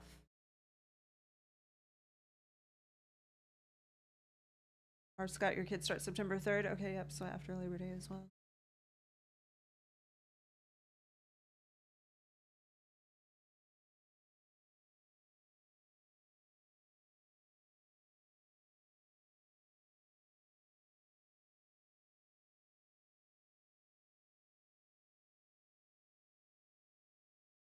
No break till Christmas. Okay, yeah, that's a thing that they've added here.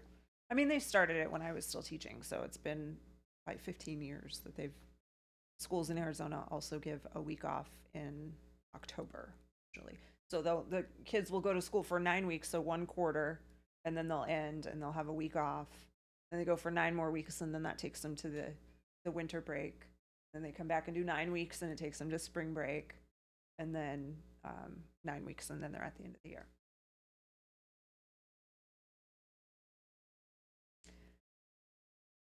Oh yeah, I suppose now schools know that they don't need to cancel for snow. They can just make the kids go online. How many of them actually do that, though? I think that would be rough.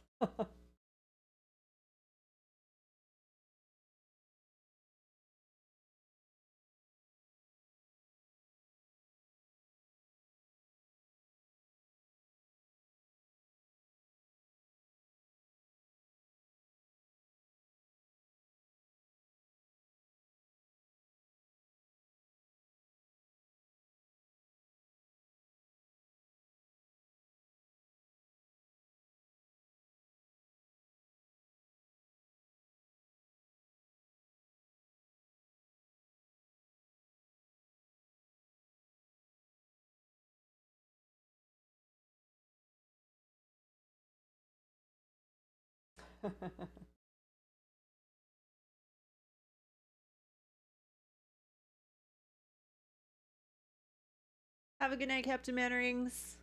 Thanks for hanging out. See you, Captain.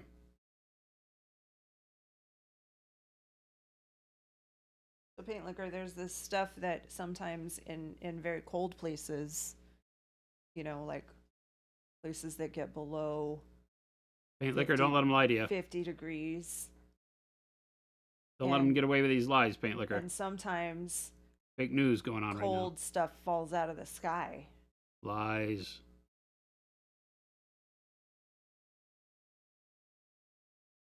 I lived in Minnesota until right before I started 4th grade, and I don't ever recall having a snow day.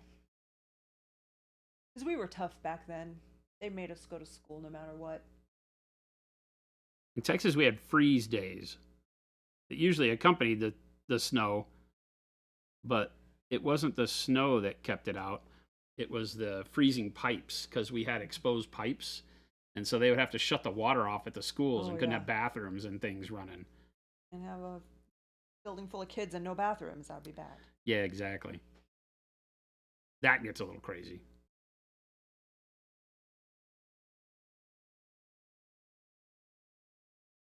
Bobzilla said, I'll mail a box of snow to you if you'd like for paint. That would be like mailing a box of chocolates.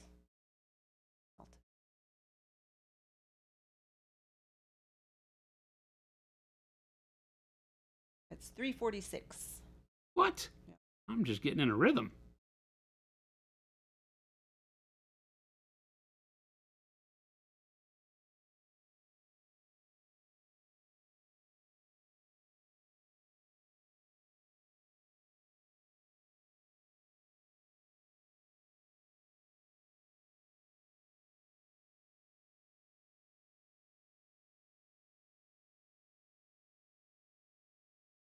I don't trust Bob. I bet he'll just send you some water that was hardly ever cold at all.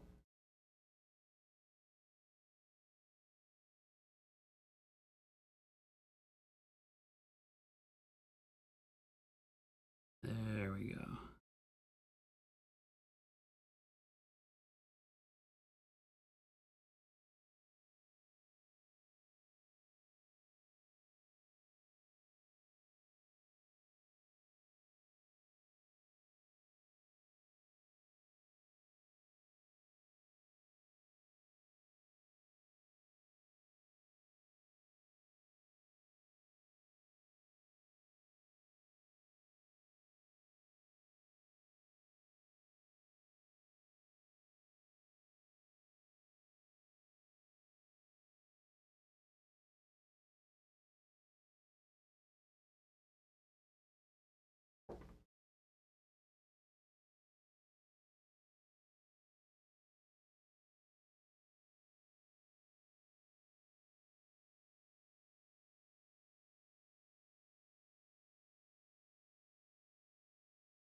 Noticing you're not using the tester brush anymore.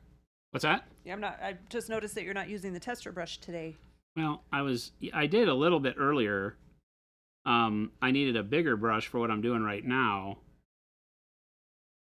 And for some reason, well, I don't need a bigger brush for what I'm doing right now.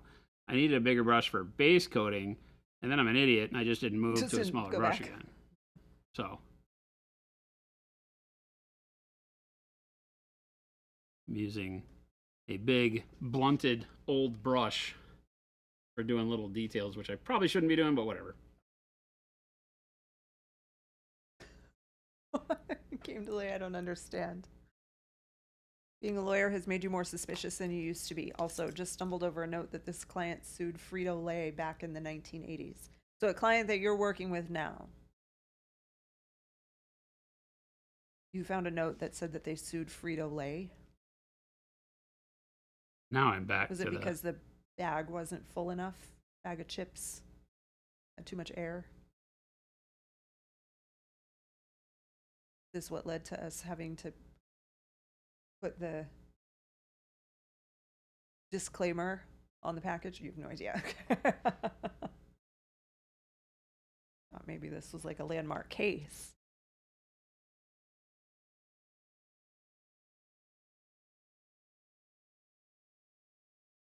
I am still using the pale yellow, so.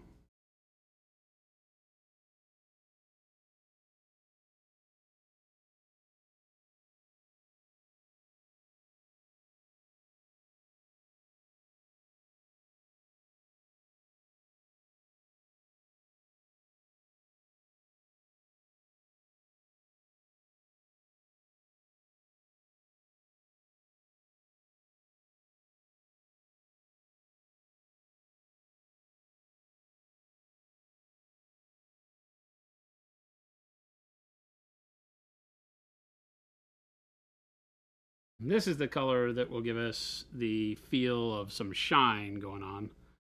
And this is just, I don't know what I'd call this, because on my palette I just keep adding bright pale yellow into the dark sea Ben. I don't really have a way of understanding what mix I'm doing. That's all going on right here. I just grab more pale yellow, put it into this same mixture, and it just keeps getting brighter. And anytime I go too bright, I'll put a little bit more of the dark sea Ben down. And then I'll just kind of judge it on my thumb. Have I gone too bright or whatever? Doesn't matter if it's a little bit different. I'll stay in the same range anyway. If it were a landmark case, you wouldn't have said anything because that would might lead to identifying who the client was. So you are an ethical lawyer. That's good. Your game delays client, you pay his neighbor's kid to keep painting his models.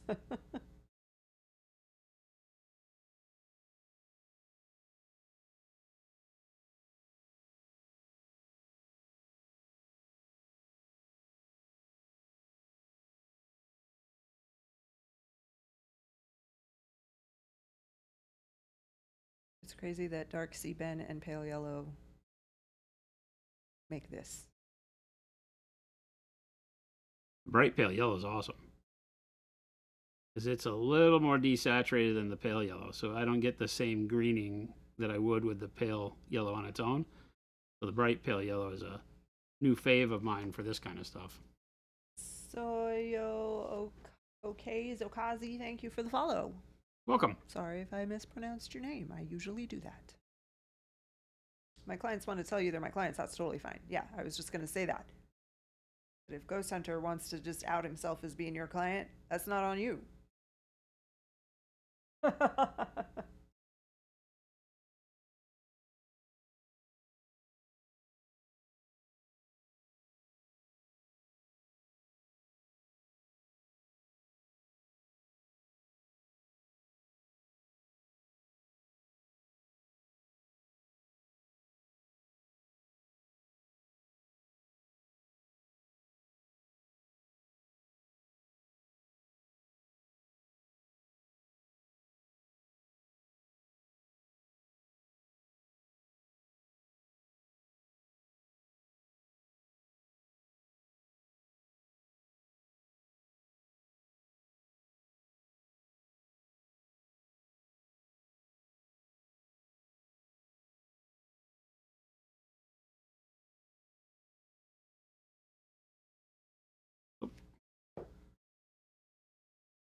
Billy Bob, will that beautiful orange be available to the public after Nova Open? Even better, it will be available to the public during Nova Open on our website.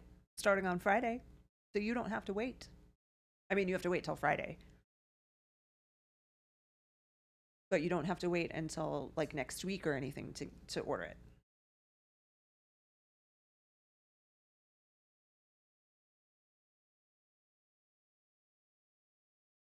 The salamander texture trainer will also be available on our website on Friday.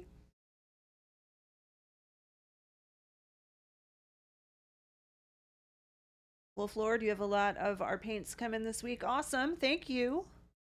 Seen a lot of people excited about getting like their mega set this week. Oh. That's always awesome. Guess that's a good one.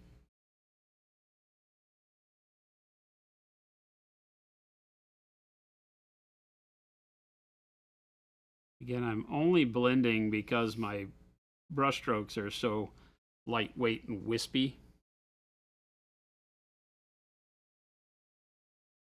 I'll zoom in here in a minute so you can see what we're doing.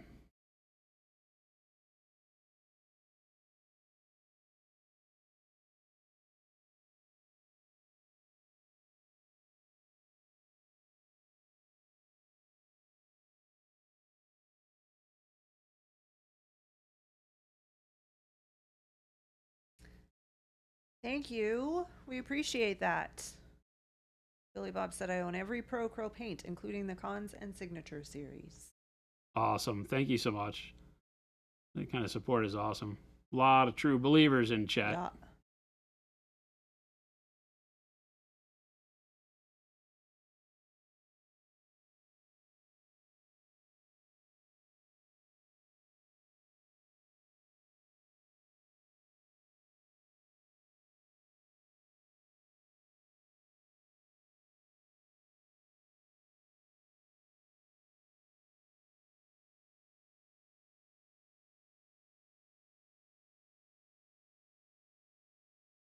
I mean, I haven't tasted it because it's paint, but I assume it tastes like paint.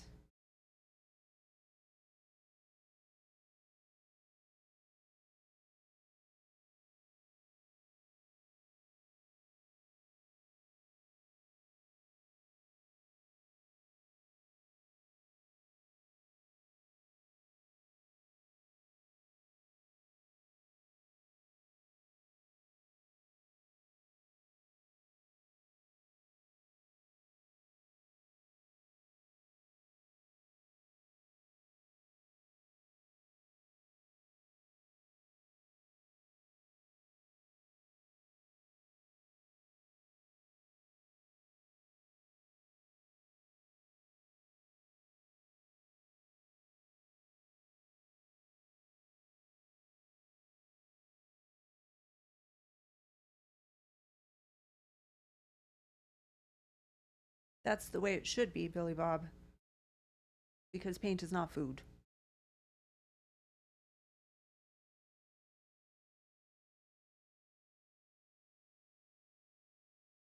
No, because again, it's not food.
Need more pale yellow.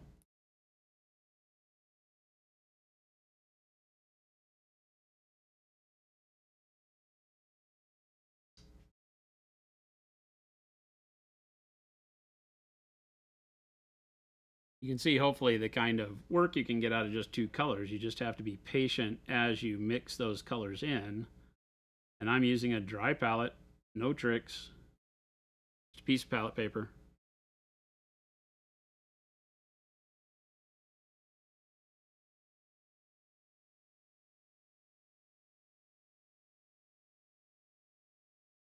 Works like a champ.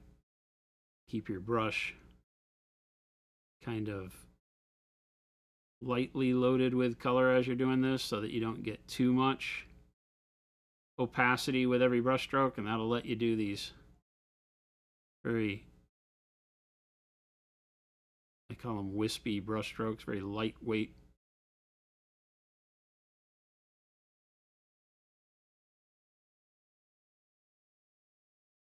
And just feather out the tail of them. It's easy on the shape of this sickle.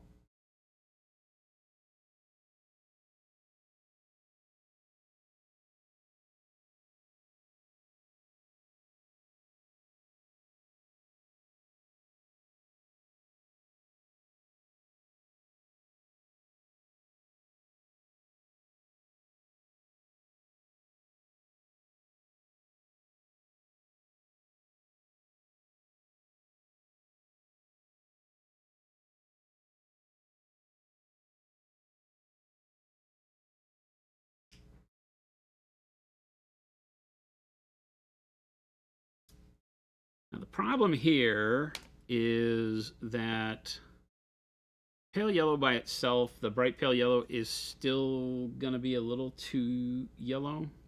Let's see what we get, how we like it.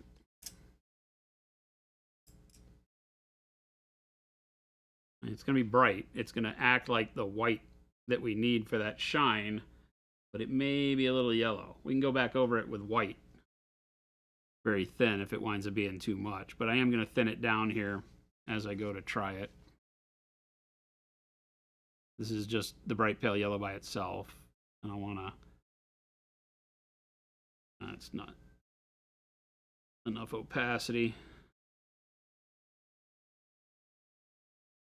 I want to just kind of run this area right up at my brightest point that I've created right now.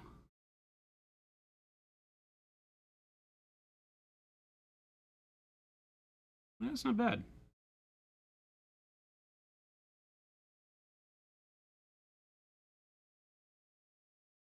I don't want to edge the whole blade.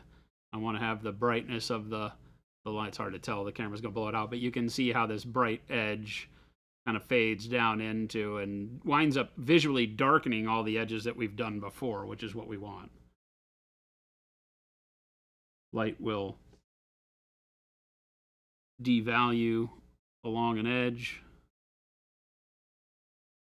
You just have to determine how much you want to punch it up and for how far, right? And then again, I'm just going to set it kind of right here.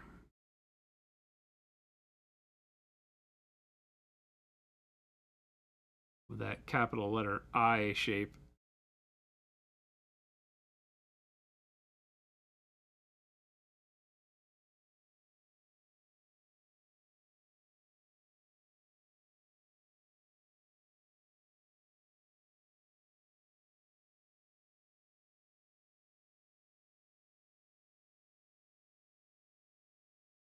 If I don't have, I gotta go back here, and then we can punch in real quick to show you that I'm being really rough with this still, right?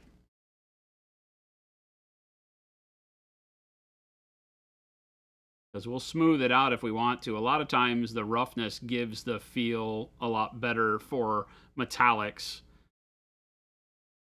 right? Because even the act of polishing metallics puts a texture in them. But you can see how all of my brush strokes follow the same directionality along the blade, as opposed to this way. The only thing that goes like that are the nicks and scratches. Everything else should follow the direction of how the blade is shaped. Right. You can see I'm not spending a ton of time going for ultra smooth blending. You'll still get a really good look out of it.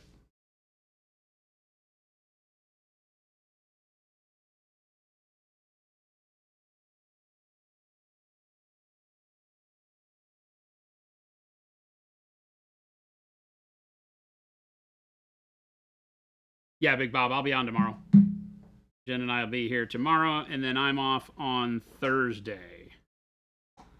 So probably, most likely, no stream until next Tuesday after Thursday, or after tomorrow.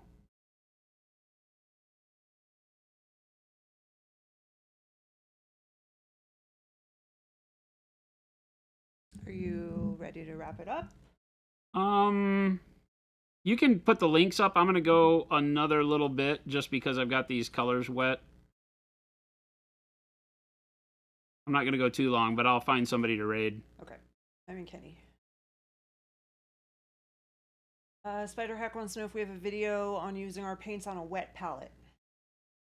Jordan uses our paints on a wet palette all the time, so we usually do it live. You can ask questions here. Do you have a question or something you're looking to know, or are you just looking to get some general pointers? The thing with wet palettes is that a lot of people unknowingly kind of use their wet palette as a way to also thin their paints. Our paints already start at the correct consistency to just use. They don't need to be thinned for what we call viscosity, right? They have a much lighter feel to them that is done purposefully. Spider Hack is just looking for some general pointers, it sounds like. Yeah.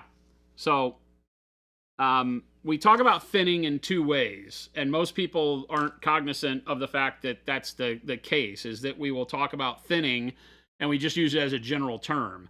People will say that Procryl is already thin. It's lighter weight, we call that. It is less viscous, so it's runs more like water, but still has all of the pigment and opacity of a much thicker paint.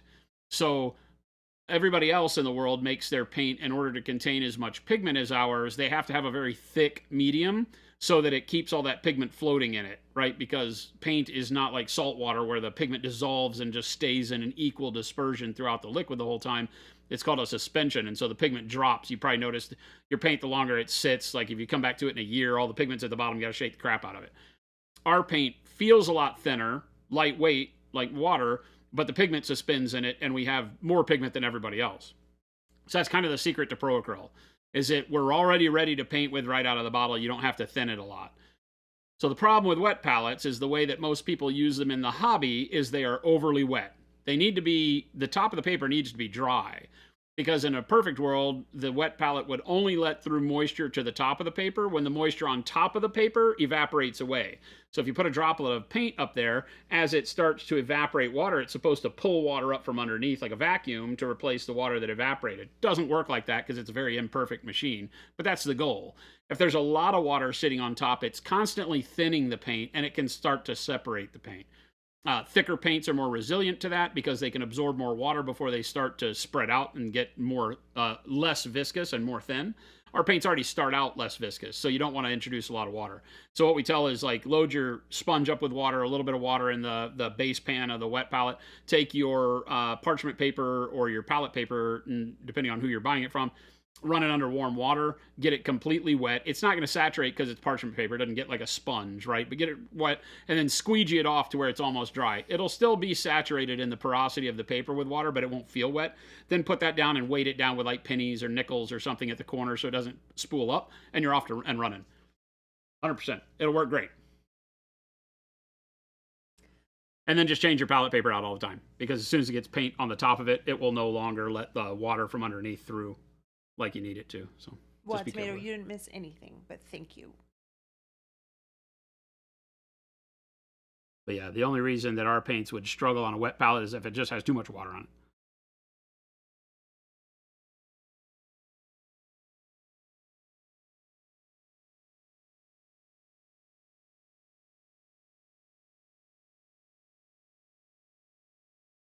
Use pennies since copper helps combat microbe growth. Nah. Are pennies actually copper? Nah, they're zinc.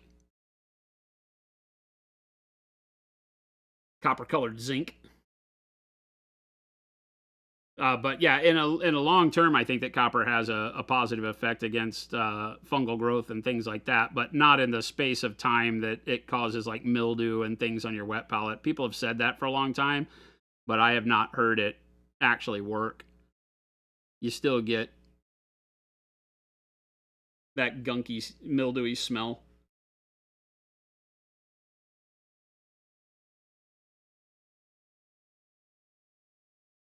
Pre-1984. Yeah, I feel like it's been a really long time since I've seen a penny that has the, what do you call it when it turns green? The copper. Copper, the verdigris. Verdigris.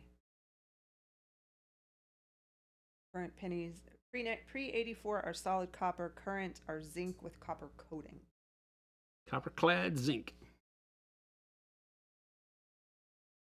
Yeah, I think that still to this day, the only U.S. coin that has a value greater than its, or that has a value in metal equal to its value in currency is the nickel.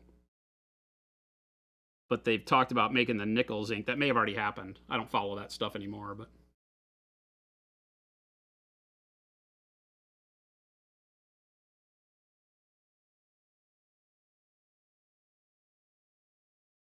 It used to be a good investment to buy coins because the coin itself, its base metal was worth more than you paid for the coin.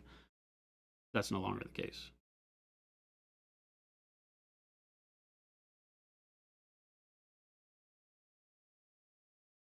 Do away with pennies and nickels at this point?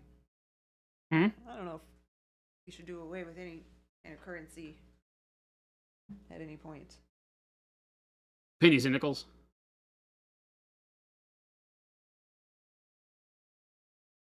Yeah, like coin change is a rough one, right?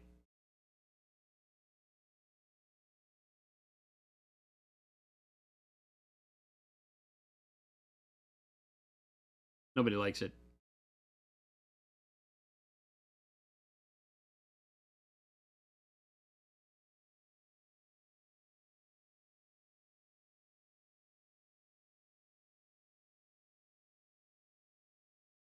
What about tax, though?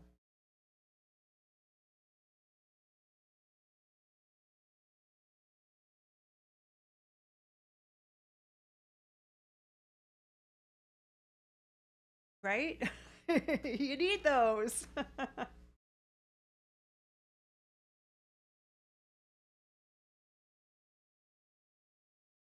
Aim to let you solve most moisture problems with my painting by living in a high desert and refusing to ever sweat. I still sweat. Dry heat or not. It's hot, it's hot. Sweating.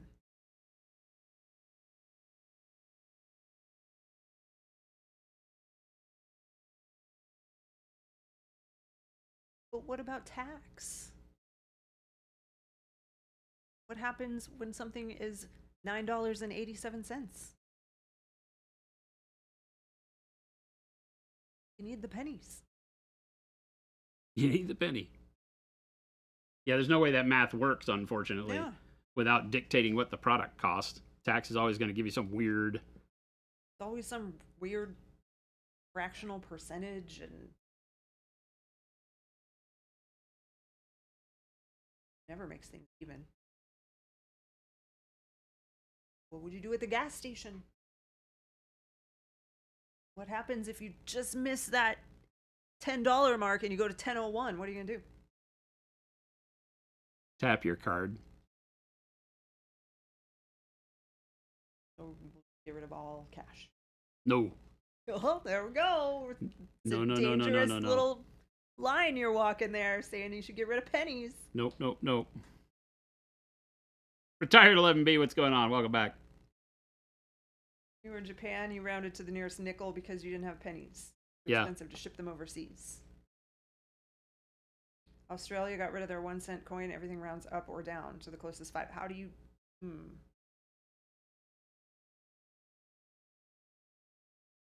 In Australia. Seems off the doable. list of places to live.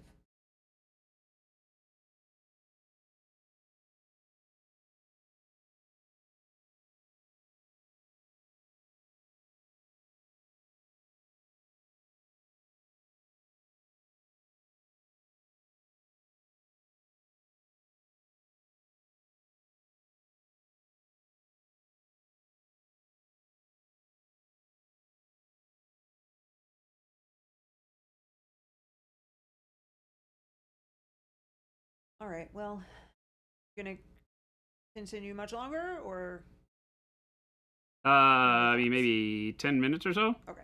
I'm gonna go wrap up my stuff. Home to the dog. It's Yes. National Dog Day, isn't it? I think it was yesterday. Huh? It was yesterday. That was yesterday? Yeah. She My doesn't computer have a hates me. It special only day. shows me these things a She day has late. every day is dog day. I'm going to say, if you ask her, There's no there is no need for specialty an about it. extra I told her day. this morning it was Dog Day. Maybe that's why she looked at me like she did. Uh-oh. Maybe she's like, no, Dad, that was yesterday. Yeah. It's like, and you missed it. And you missed it.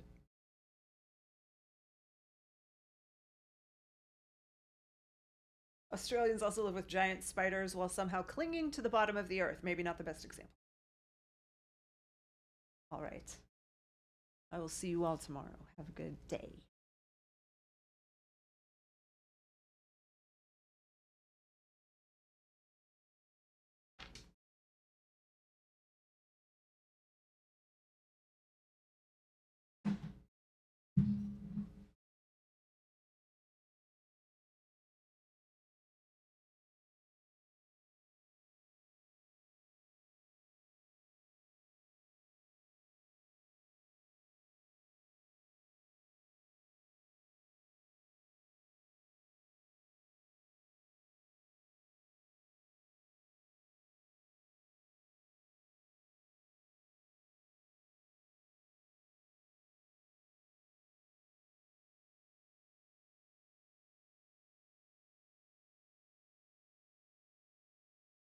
Oh, you sneaking up on me. I looked and you weren't there. Waiting. No, I looked and then you weren't there, and then I saw you back.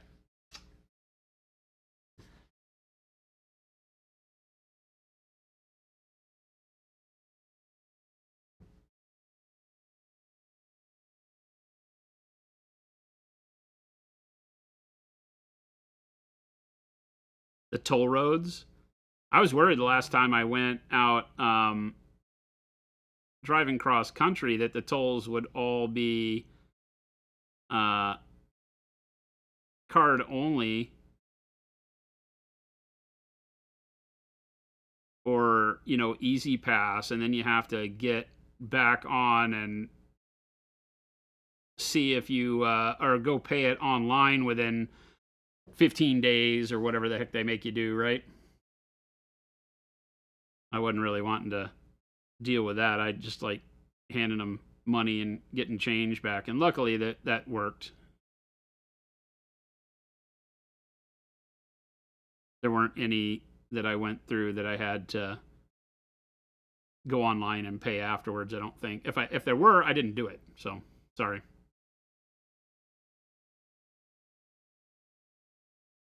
Sorry, Charlie. I did not do.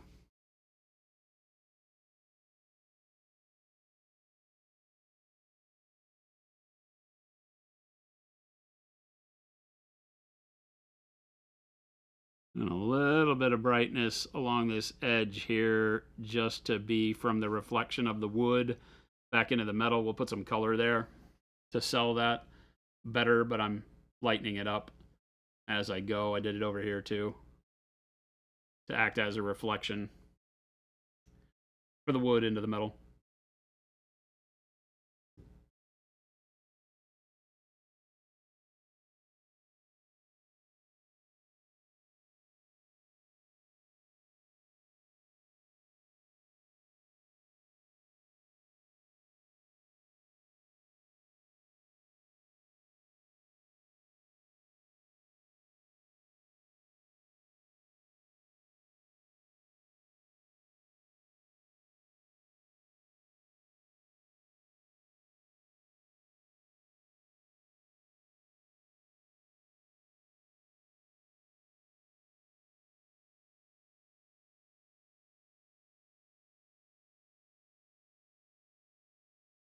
Top will be a little bit different. It won't have the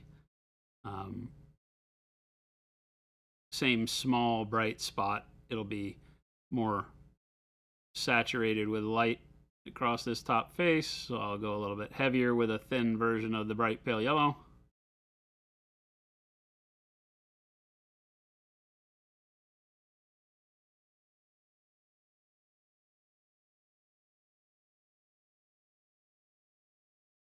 We'll wait for that to dry, and then I'll go back with the opaque bright pale yellow in the same super shine spot. It gives me a pretty good look to get going with. I don't know if I'll do white on it or not. I typically will stop at a level like this before I go through and then do the rest of the model, because we've still got the wood around the blade to do, and I'm not sure how bright I want that to get, so it's a good good way to start here.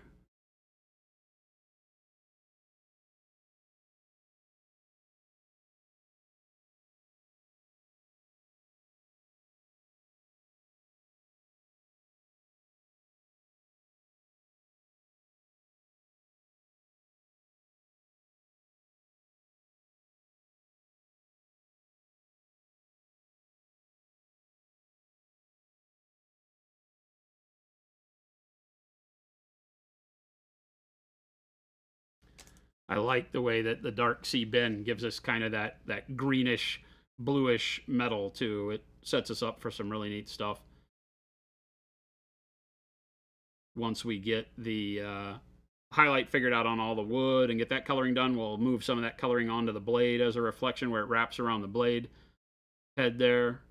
And we'll probably use the airbrush to smooth out a little bit of our blending on the metal there at the end. But for now, that sets it up pretty nice.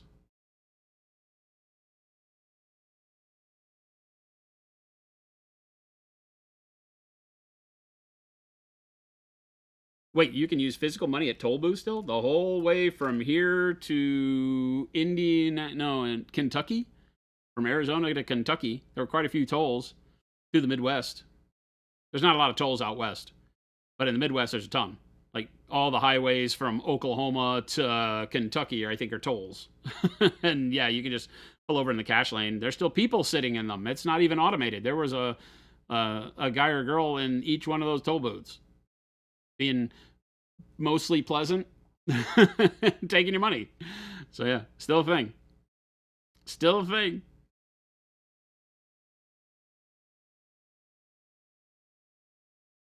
The only thing you pay attention to with toll booths is making sure I thread the needle and don't run into anything. Oh, yeah. Yeah, especially when I used to drive my truck, right? Having a semi. Those guys are heroes for being able to get through all that stuff. It's crazy how the brightness on that blade just made the whole rest of the model look that much more dull, right? Your eye gets drawn to the contrast of the blade, even though we're not finished with it. It's still the brightest thing on there. And everything else looks like, we haven't really paid a lot of attention to it. Shows the power of highlighting, right? The brighter you go, the more you draw the eye around, the brighter colors start to make everything else desaturate and look less bright. So also a good reason why not to go super bright on one part of your model and get really bummed out about it. Is that what I was going for? What do you mean? No. Yeah, the wood all looks dull and samey right now because of the brightness of the blade, right? Like his whole head area looks like we didn't really do anything. I know I just put like a little bit of jade on the gem, but the rest of the work I did on the hair and the texturing on the beard and everything looks more dull. So we'll have to pump up the brightness and contrast on all of that, which is why I wanted to get a pump of the metal in there so we can see where we're sitting. We still have good contrast on the loincloth or the waistcloth, right? Because that's the only other thing where I had really built a lot of contrast on. Remember that everything else here is just done with the soft dry brushing, except for the skin, right? But now even the skin looks a lot more dull. Looks like a base coat as opposed to the layers of highlighting that I've done just because of the brightness that your eye is pulled to here. Makes everything else dull down. So when you say, is that what I'm going for? No, but part of my process is to always get, far enough along with most of the model that then I can start focusing on the things where I know there's going to be a lot of contrast so that I can judge how much to highlight the rest of the model up. If you've seen me paint a lot, that is a repeatable process of mine, is to kind of do everything to kind of 50% and then pick out the real big pinpoints of the model, right? The blade is going to be one of those. I mean, it didn't have to be. I could have painted it like stone probably and not have it be super important, but I like the fact that it kind of sits as the highest point on the model. And when I guess this is kind of the good money shot for how the model would photo, right? And so having that contrast up high and to the left is kind of a neat uh, gives a neat sense, but it means we're going to have to pull a lot more contrast into this area, right? To this left shoulder, right? And the left side of his face and his horns on the bright spots and the arm and everything, which I've already started to set up, right? We're much darker on this side than we are on this side. So I've already started to try to set up lighting coming from over here. But now I need to start pumping my values higher on those spots to offset this. So it's all a push-pull or a teeter-totter, however you want to look at it, of getting your paint to where you like your colors first, right? I like the color palette. I like what I'm doing. I put some value on it so I can see shapes and volumes. Then start picking out bright things and areas of high contrast and work those up to like 75%, because that's about where we're at, 75 or 80% on the blade right now. Need to smooth out the blends and probably go, I don't know if I'll go another layer. Like I said, I don't know if I'll go pure white because of how bright I'll have to make everything else. You can see just with the pale yellow, right? Because if we pull out the color we've been using, right? That's pretty bright. That's the brightest color you're seeing there, even though it registers as white to the eye because it's the brightest thing. Then you have to put it up against white. And look how much brighter white is than the color we've already been using. So if I go to white on this, that causes me even more problem because now I have to fight for so much more contrast everywhere else. So I either have to overly darken the rest of the model to pull my brightness up, or I have to highlight everything else to like a disco ball where none of these materials, the wood and the skin and, you know, other than maybe if he was wearing like a silk waistcloth or something, you know, I could go brighter with it. But most of this stuff won't go that bright because it's just not real shiny stuff. It's fur and wood and skin, so there's not a lot of brightness to it. So the blade may wind up being the brightest thing on the model, but I can pull everything else to pull attention to balance it out without having to go equally as bright. So those are the things you start learning as you develop compositions, so that as you're going, you don't wind up with one part of the model that winds up looking too far out of control. You know, and all of the models that I paint kind of subscribe to that. Here, we've got the blue flame in his hand is a really high point of contrast, but notice how I've gone back and highlighted the skin and all of that higher. So it still becomes a focal point, but it doesn't detract from the rest of the model. He still is enough to look at without having to overly brighten the skin. So you can get away with playing with cool effects still and using contrast to draw the eye and do details and effects with it. You just have to be smart to balance it out. And sometimes, like I said, that's leaving things a little bit more dark on like the underside of the arm and the side of the body over here, you know, so that the blue still has a super cool effect, but doesn't take over the show. You can still tell the rest of your story.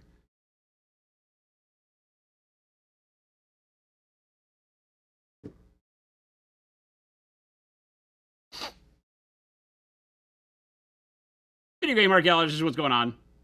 And thank you, Ben.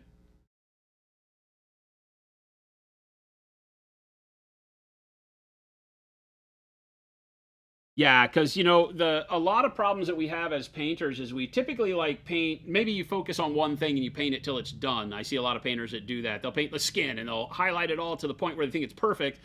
Then when they start painting the rest of the model, it becomes unperfect or imperfect as you go, because as you start doing the next part, which might be the armor or the leather or, you know, in this case, all the wood or whatever, things start to unbalance. And a lot of people that will distort their view of the model or distort the view of their progress. So that's why I always use language like, don't finish any one part of the model until you're ready to finish the whole model, meaning that all the parts are ready for completion. Then you go and you start completing it one section at a time and start driving by what you know about where do I want people to look first, because that's where you want the most contrast. That's always possible, because I could tone the metal down and make it really dull if I wanted to, right? So I still have the opportunity to glaze back over this and knock it down a level if I really want to too. I could rust it all out if I wanted to, although the model's not really conducive for that. But I have the ability to play with it. So I'm never trying to finish anything, because in my brain something clicks and says, I'm done with that and that looks awesome. And then you paint the thing next to it and all of a sudden it doesn't look finished anymore and you get bummed. So there's that psychological aspect of art that is always kind of road blocking the creative process, because it's your own self getting in the way. You were really pleased with yourself. I finished that. It looked really cool. Awesome. Thumbs up. And then you, like I said, you paint the part next to it and all of a sudden it looks different, right? Because you guys are seeing it, right? The wood and the skin and everything had a lot more contrast on it when it was all without this, right? When you look at it like that, well, my hand doesn't help. So we'd have to hide it with something like this, right? You know? Now the model has an equal amount of contrast on everything, and everything has its own balance and volume and everything. It's a little samey down at the bottom because the wood that he's sitting on and the wood he's made out of are the same color, and I'll be changing that. But the contrast and volumes are all there. I can see what I want to see. And then you go bam, and all of a sudden it's like, oops. Right? But that's what you have to do. At some point in time, you got to do this with things that are what I would call more effect style paints, like reflective objects, glow and OSL and things like that. Put it on there so you can see what you need to do to raise the rest of the model up. And then also be ready to dump this down a little bit if it's too bright. Or if you go with really bright, shiny stuff on everything else, then you might have to pump that up. This blade may become dull if he were a full armored figure and all of the metal armor goes brighter than the blade. Then the blade could look wrong. So you're constantly having to go back and look and judge, does that balance out with everything next to it and for the whole composition of the model? And then make your decisions there. And never be ready to call it quits until you feel that balance is there. For whatever you're going for. And it works in different ways. You might want to, you're just painting a model to play on the tabletop, and it doesn't have to have anything be super contrasty. Here the brightest thing is his belt buckle, but it doesn't take away because I've got this really hot, crazy red skull head, so it all works in concert with one another. So this is good balance on a model, right? Without having to really even worry about it. There's nothing too over the top, right? Because the belt buckle is such a tiny piece, and his head is so much larger, and the prime focus just due to color and the uncanny valley aspect of Red Skull, right? Then you've got like the other model with the blue flame, where you've got to have something that's a pinpoint, spot of contrast.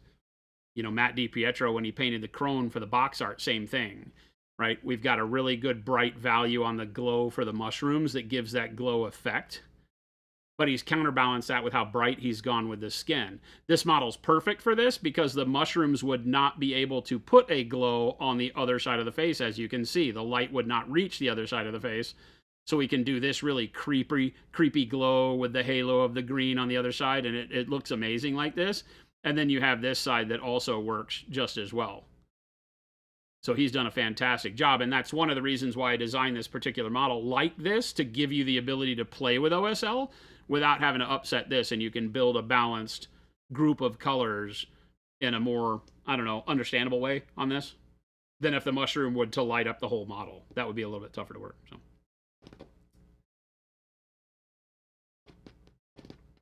A filter of green on the blade to show the foliage. Well, when we get done, you'll notice I set up like reflective areas underneath on the blade for the wood and stuff. So whenever we get done with highlighting all of this and get my coloring right on all the wood, because right now I've done all the wood exactly the same, knowing that I would change some of it and filter other browns and greens on it to make each of the pieces of wood look a little different. Like, I don't want to make it look like he's made out of the stump, so the wood will change colors, and I'll do this. I've already done the stump a little bit more green on the back, and I'll probably put maybe a little bit darker brown filter on it just to make it darker than the wood he's made out of. So the wood he's made out of has a little bit more life. But once I figure all that out, then I'll put some color on the reflective parts of the blade, right, to make it look like the environment is the near environment, meaning the wood that wraps around the blade will reflect in it. I probably won't reflect anything from the rest of it into it because I haven't painted it like a mirror, so it wouldn't show me color further than right next to it. It's not going to show, like if there's a person standing, or if there was a red mushroom down here, it wouldn't reflect red in this blade because it would have to be polished to a near mirror-like surface to be able to show color from that far away. So when I've done it kind of dull like this, still shiny and reflective, but more like stainless steel than, a mirror finish, then only color right up close would really read into it. And of course, like the color of the light. So if he's out in a warm sunshine, I could do a little bit more warmth on it. But the pale yellow, that's why I like pale yellow, is because it already gives it kind of a warmth to the highlights anyway, which works really well.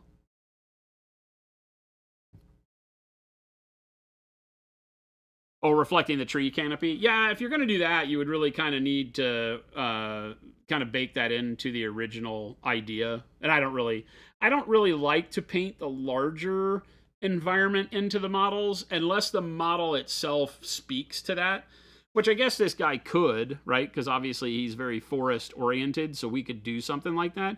But because it's such a small feature on the model, I don't know that it would tell the story I'm looking to tell. I'd have to do some thinking about it.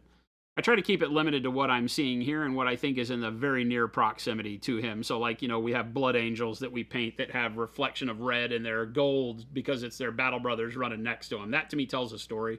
This guy I don't really know. I'm more focused on just the model, but.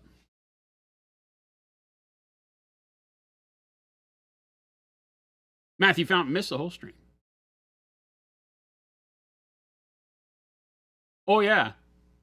Nothing I'm saying, Ben, has anything to do with just painting miniatures. Everything that we're talking about is with regards to values, volumes, right? The class I used to teach was called Value, Volume, and Victory, because that's really all you need to worry about. Color is tertiary almost to value and volumes. And by volumes is really what you get from contrast, right? The shape of things, which is less critical. I can't say that. It's easier for us to manage as 3D objects painters because the volume's already built in most of the time. On canvas, volumes are very important and harder to obtain because you start with a flat surface and you have to paint. It's like why you do the sketch of the apple, right? And the sphere and all those shapes so that you can create volumes and make them look like they have weight and mass and all that shape in space and cast shadows and all that on a 2D surface. So, but you still need to take that into account here because the way you shade things can make the volumes either be recognizable or not. So like if I just let the model cast its own shadows, I wouldn't see the musculature on his chest like we do now. I've had to paint those volumes in with my shadows and my highlights. And so that's all done with what we call value and contrast. And this is also value scaled way out of the sky for what the rest of the miniature is. But holds true for sketching, painting, you name it. Valandar, what's going on? All right, so that's it. We ran a little long. 36 minutes over. Holy cow. Do I get paid time and a half for this? I don't think so. But thanks for hanging out with us, gang. If you're new around here, if you came from one of the raids, please hit that follow button. We are Monument Hobbies. We are the makers of all this wonderful paint you've seen me using called Procro. Bing. Stop by monumenthobbies.com. The Discord links and all the stuff that Jen put up in the chat earlier, should be able to scroll back just a little bit and find those. We'd love to see you join our community over on Discord. We got, I don't know, closing in on 5,000 amazing artists just like you guys. So it'd be wonderful to see there. Wad says, wait, they pay you? No, they don't. But I like to pretend. Your boy Heavy T, what's going on? No, they don't. But a boy can dream. Yeah, but stick around. I'm going to find somebody to raid real quick. So let's see. So I can bring it up right now and see who we got. Well, of course, Kenny. So we're going to raid Kenny. So stick around, show Kenny some love when we wind up in Next Level Paintings chat. I will be back again tomorrow before I depart for Nova. So tomorrow will be possibly the last stream of the week until we're back from the Nova Open Convention in DC. If you're going there, I'll be there Thursday night through Sunday. So I'd love to see you if you can stop by. Alrighty. Thank you so much for hanging out with us, gang. Like I said, show some love on Kenny's stream, and we will catch you tomorrow. See ya!